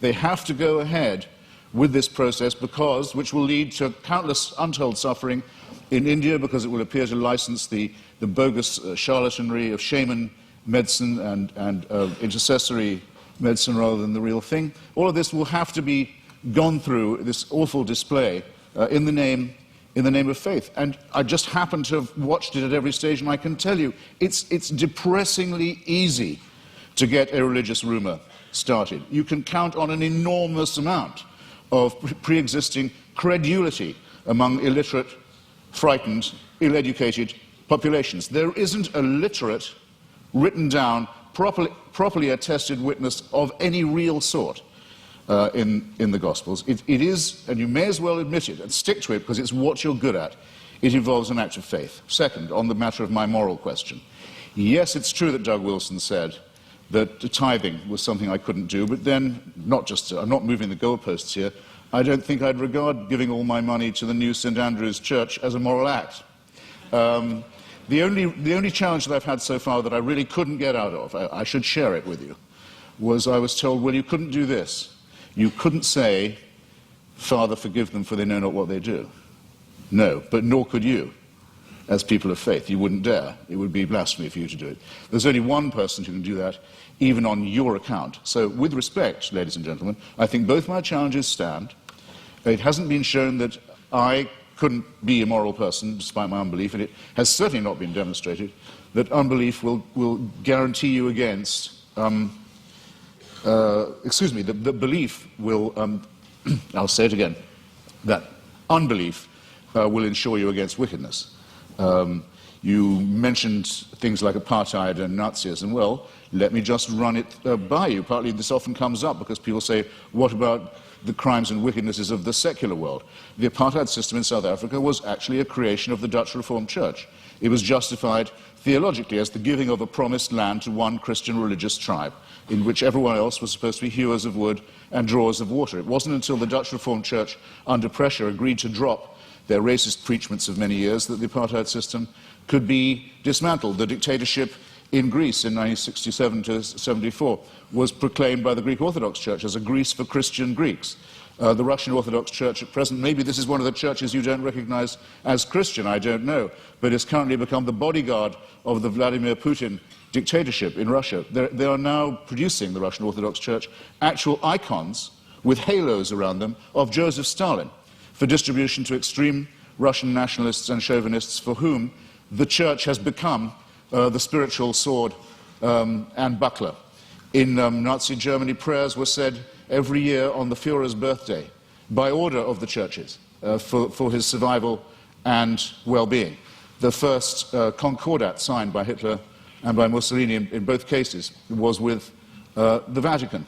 If you take out the word fascist from any account of the 1920s and 30s, any reputable historical account, and you insert the words Christian right wing or actually Catholic right wing, you don't have to change a word of the rest of the sentence. And the third member of the Axis, the Japanese Empire, was led by someone who actually claimed he was himself a god, and to whom everyone in Japan was a serf and had to admit his godhead and divinity. And it was said to all of them, where would we know without the emperor? How would we know what to do?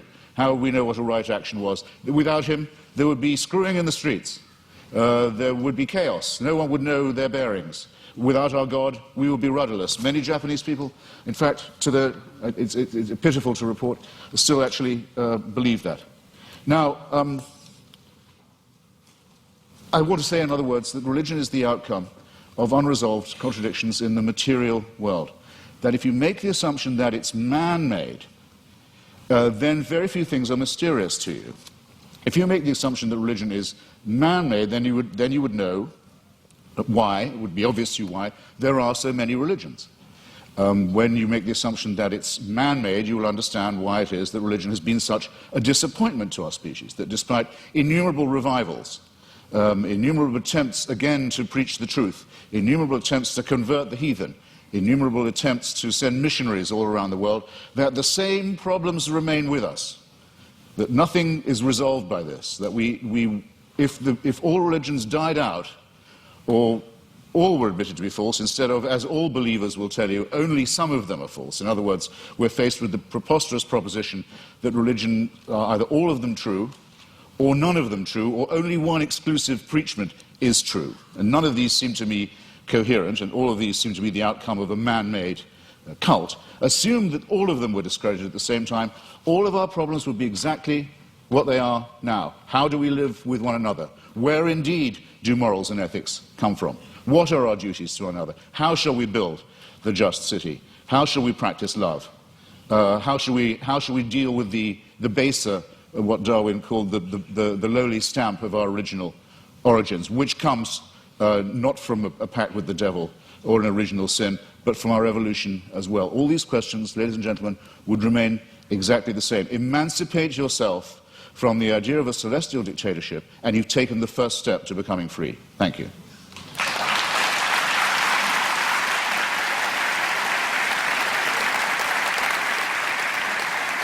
Dr. Craig, your closing argument, 5 minutes.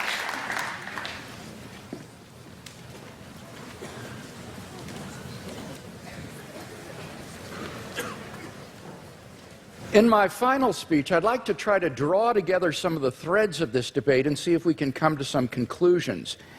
First, have we seen any good arguments tonight to think that God does not exist? No, I don't think we have. We've heard attacks upon religion, Christianity impugned, God impugned, Mother Teresa impugned, but we haven't heard any arguments that God does not exist. Mr. Hitchens seems to fail to recognize that atheism is itself a worldview, and it claims alone to be true, and all the other religions of the world false. It is no more tolerant than Christianity with respect to these other views. He asserts that he alone has the true worldview, atheism. The only problem is he doesn't have any arguments for this worldview. He just asserts it. So it seems to me that if you're going to have a worldview and champion it tonight, you've got to come to a debate prepared to give some arguments, and we haven't heard any.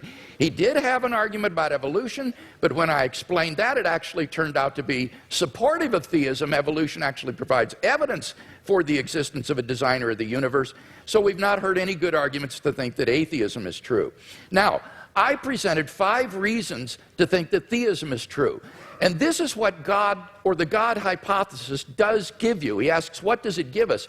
It explains a broad range of human experience, philosophical, ethical, scientific, historical, experiential. I find the attraction of the God hypothesis is that it is so powerful in making sense of the way the world is. For example, the God hypothesis explains the origin of the universe. Mr. Hitchens has completely dropped this point in tonight's debate when we saw that, in fact, scientific and philosophical evidence points to a beginning of the universe out of nothing, and therefore to a transcendent personal creator of the cosmos. The teleological argument, the fine-tuning that is established in the initial conditions of the universe, not to speak of in the biological complexity that then ensued. And again, Mr. Hitchens has dropped that in the course of the debate tonight. So we have a creator and an intelligent designer of the cosmos. Thirdly, the moral argument. We saw that without God, there are no objective moral values. And here Mr. Hitchens has consistently distorted the argument. He's portrayed the argument as, how would we know moral values if we didn't believe in God? We don't need to believe in a tyrant in order to find moral values. Unbelief doesn't produce wickedness. That is all irrelevant. The point is that there is no foundation on a naturalistic worldview for the moral values and duties that we both want to affirm. And he agrees with that. This is what he says, and I quote.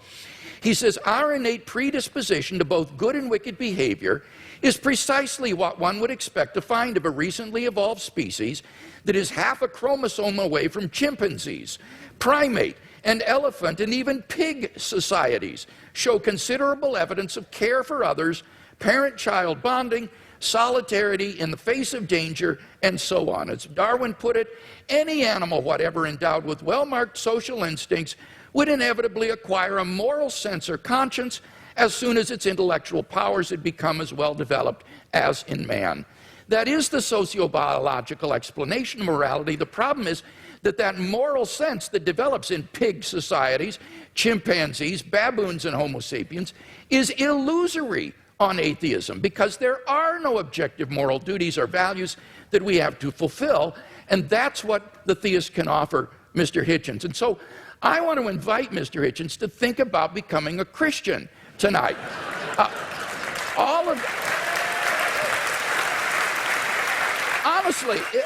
Honestly, if he is a man of goodwill who will follow the evidence where it leads, all of the evidence tonight has been on one side of the scale.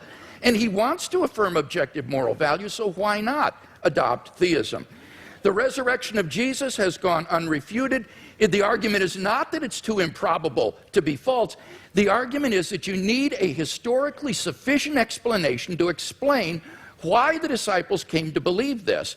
And there isn't one apart from the empty tomb and appearances. It's not a matter of rumor because the empty tomb was public knowledge in Jerusalem. It would be impossible for Christianity to flourish in Jerusalem in the face of an occupied tomb. Finally, the immediate experience of God.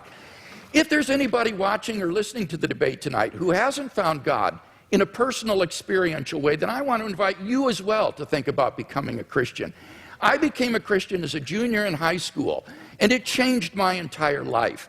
And I believe that if you'll look into it honestly with an open mind and an open heart, that it can change your life as well.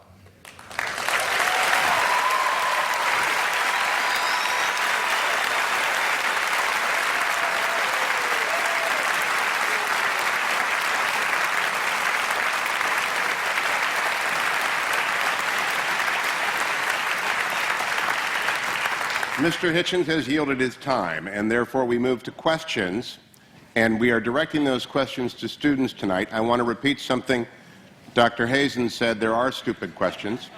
I want to add to it, we are uninterested in your opinions, only your questions matter to us. I don't know where the microphone is. Can we hear the first question? Each participant will answer every question. Dr. Craig, Mr. Hitchens, thank you so much. It's been great listening to you both. My question is for Mr. Hitchens.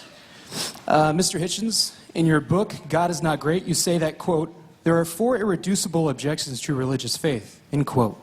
The third being that religious faith, quote, is both the result and the cause of dangerous sexual repression, end quote.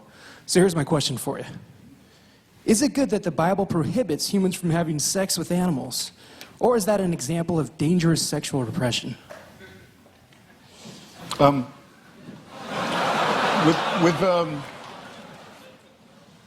The allusion I was making was not to the man-made in the ordinary sense nature of religion, that you can tell from studying some of its codes that it's humans that are inventing it. That's why so many of the injunctions in the Old Testament are, as you quite rightly say, concerned with agriculture, shall we put it delicately. But it's more that it's men-made, that it's designed to keep women in subordination. But could you answer the question? Do you think the Bible is right to prohibit humans from having sex with animals? I don't know of any good advice about having sex with animals. In favor of it, I mean to say, look, there are things that if people do, incest is one, and cannibalism is another. If you do them, you'll die out. A society that permitted it would. There were societies in New Guinea that did practice cannibalism, and there's a terrible disease that you get called kuru if you do it, and it seems to be. If you like, there are some rules that are self-enforcing.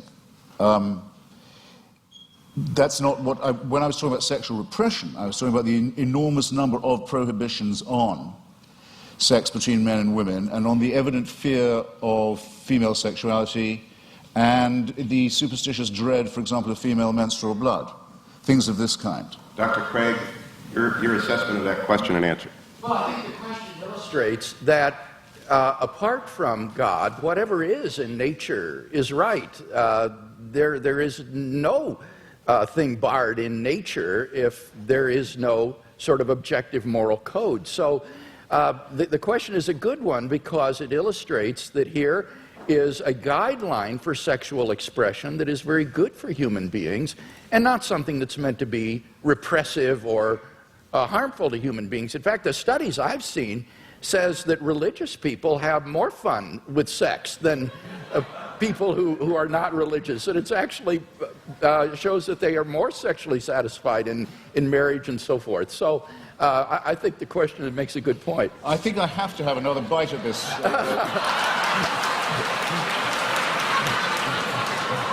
This tempting cherry. You see, if it's true that, as I think it is, that nature is pretty indifferent, pretty callous, pretty random, then who is the designer? But many people say concerning the ban on homosexuality, for example, in the Old Testament, they'll say, well, homosexuality is against God's law and it's against nature's law. Well, in that case, why does nature see to it that so many people are born homosexual? Or, if you want to rephrase it, why does God have so many of his children preferring sex with their own gender? It doesn't help. It doesn't, in clarifying and elucidating this, it doesn't help to assume a supernatural authority. Whereas, if you look at the reasons given by Maimonides and the other sages for the practice of circumcision, it is precisely to dull and to blunt the sensation of an organ which I don't think even... well, I'll leave it there. Our next question. No, but it's explicitly designed, in other words, to reduce sexual pleasure, make it more of a painful duty than a celebration. Well, you asked for it. I don't want to misrepresent myself. I was a student here and graduated.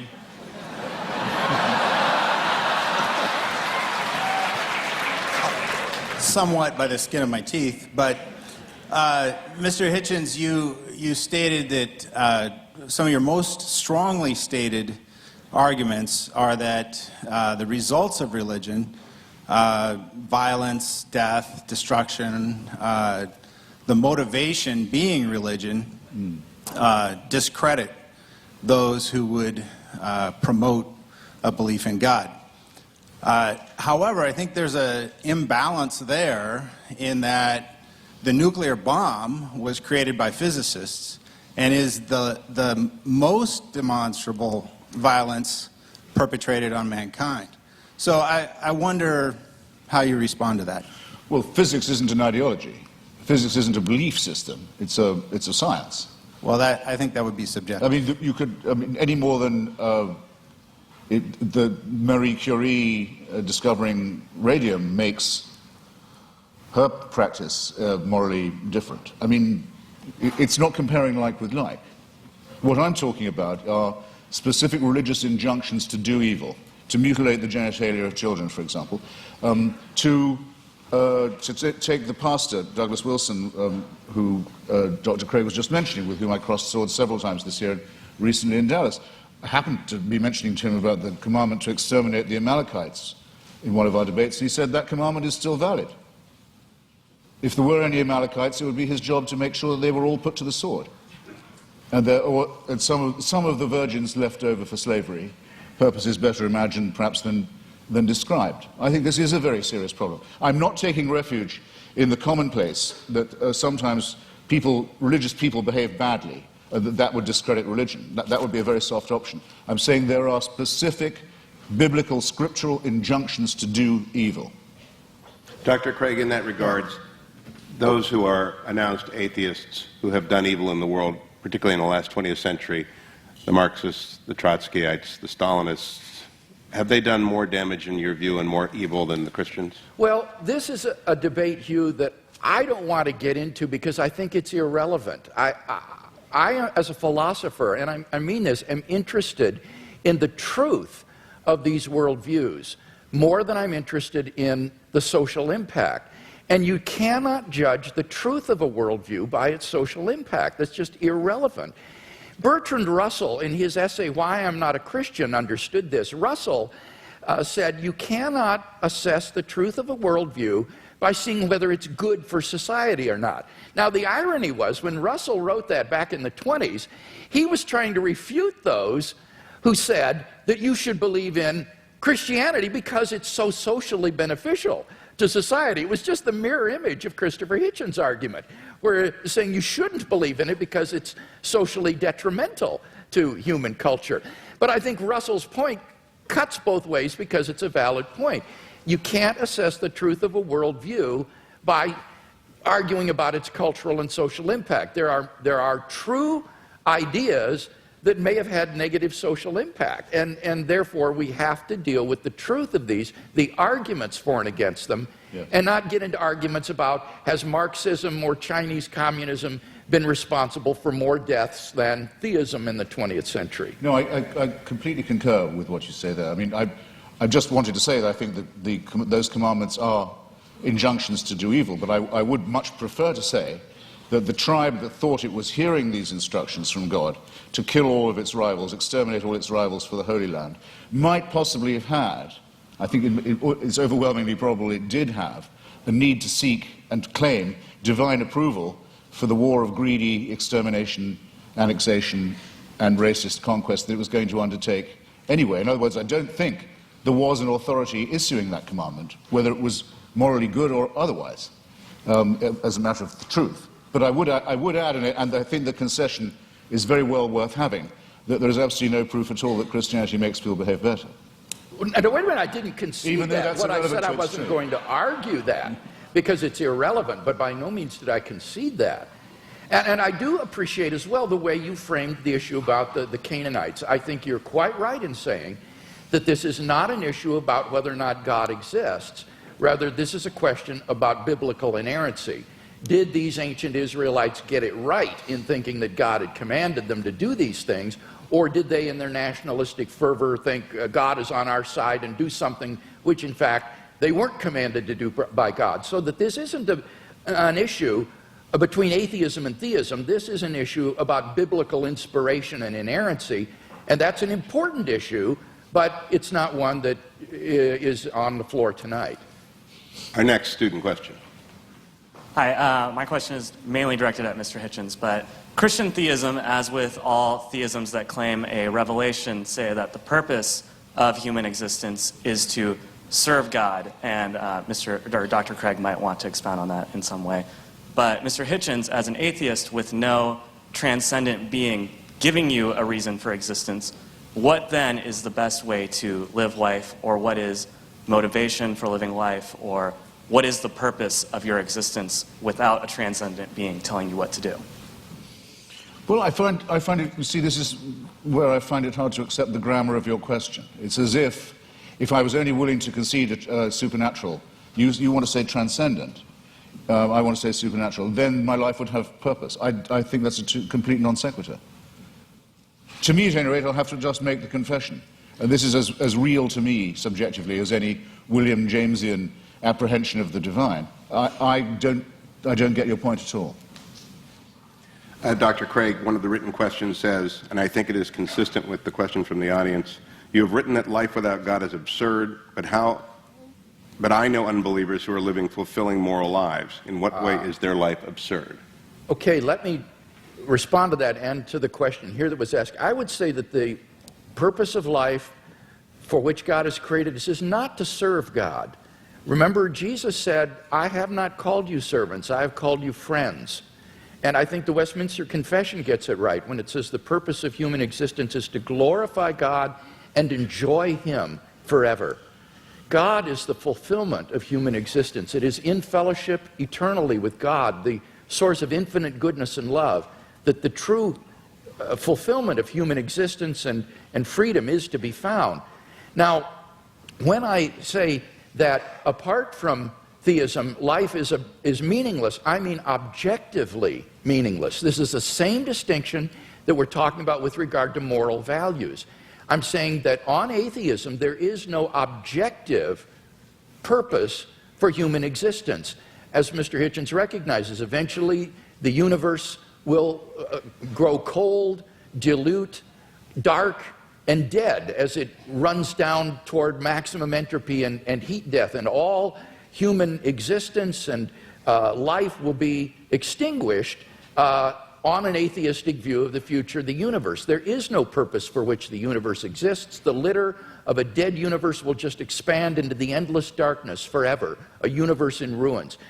Now, of course, one can still live one's life as an illusion, thinking, well, the purpose of life is to, say, hit 40 home runs and steal 40 bases every year, you know, in the major leagues, and you draw the meaning of your existence from that. But that's not really the meaning of your existence. That's just a subjective illusion.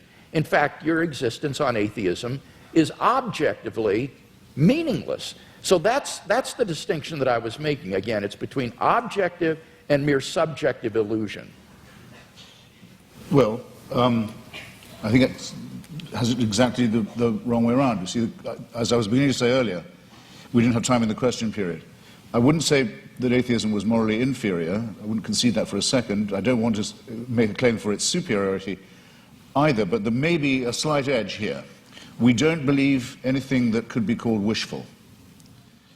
In other words, we don't particularly welcome the idea of the annihilation either of ourselves as individuals, the party will go on and will have left and we're not coming back, or of the entropic heat death of the universe. We don't like the idea, but there's a good deal of evidence to suggest that that is what's going to happen.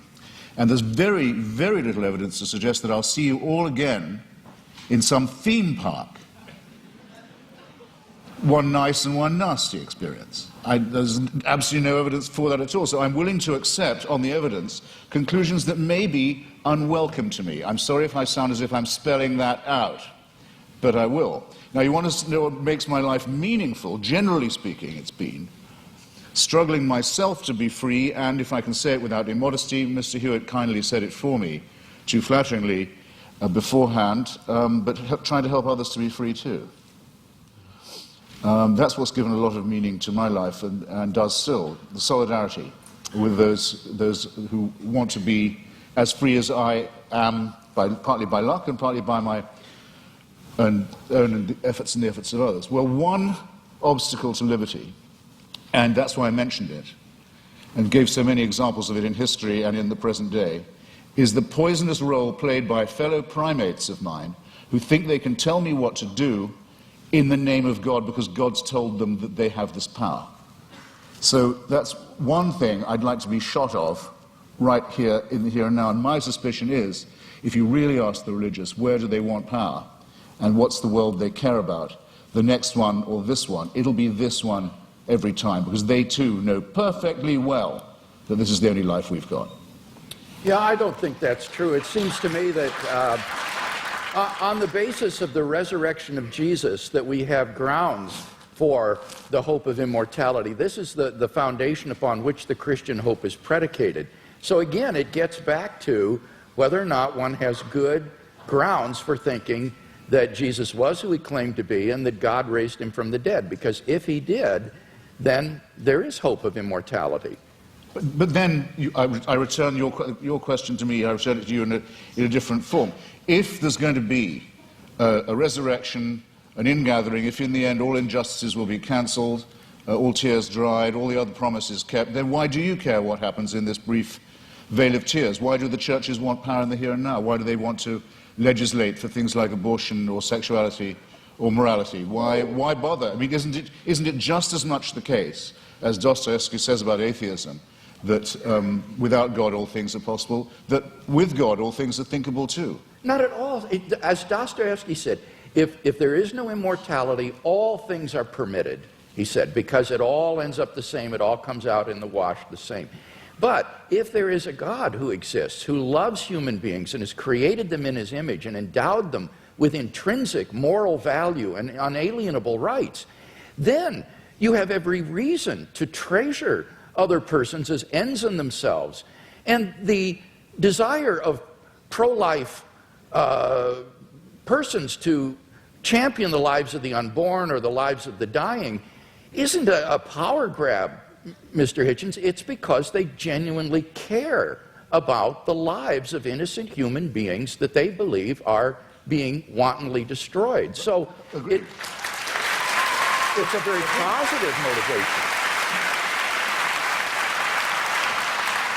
Agreed, but there are perfectly good humanist motives for doing all those things, and if you want to have a reason for caring about the survival and health and well-being of others, the idea that you might depend on them for the only life you've got, and they on you for solidarity, is just as good an explanation for right action. Now But per contra, if people think God is telling them what to do, or they have God on their side, what will they not do? That's what I meant by the reversal of the Dostoevsky question. What crime will not be committed? What offense to justice and to reason and to humanity is not regularly committed by people who are convinced that it is God's will that they do that? If they commit such atrocities, it is only because they act inconsistently with their worldview rather than in line with it. Jesus would not have been a guard at Auschwitz or someone who would take away the human rights of another person. You need to ask what kinds of actions are sanctioned by a worldview. And on atheism, as Dostoevsky said, it seems everything is permitted. Humanism, without God as a basis for humanism, is just a form of speciesism, a bias in favor of your own species. I think Christianity affirms the real basis for humanism.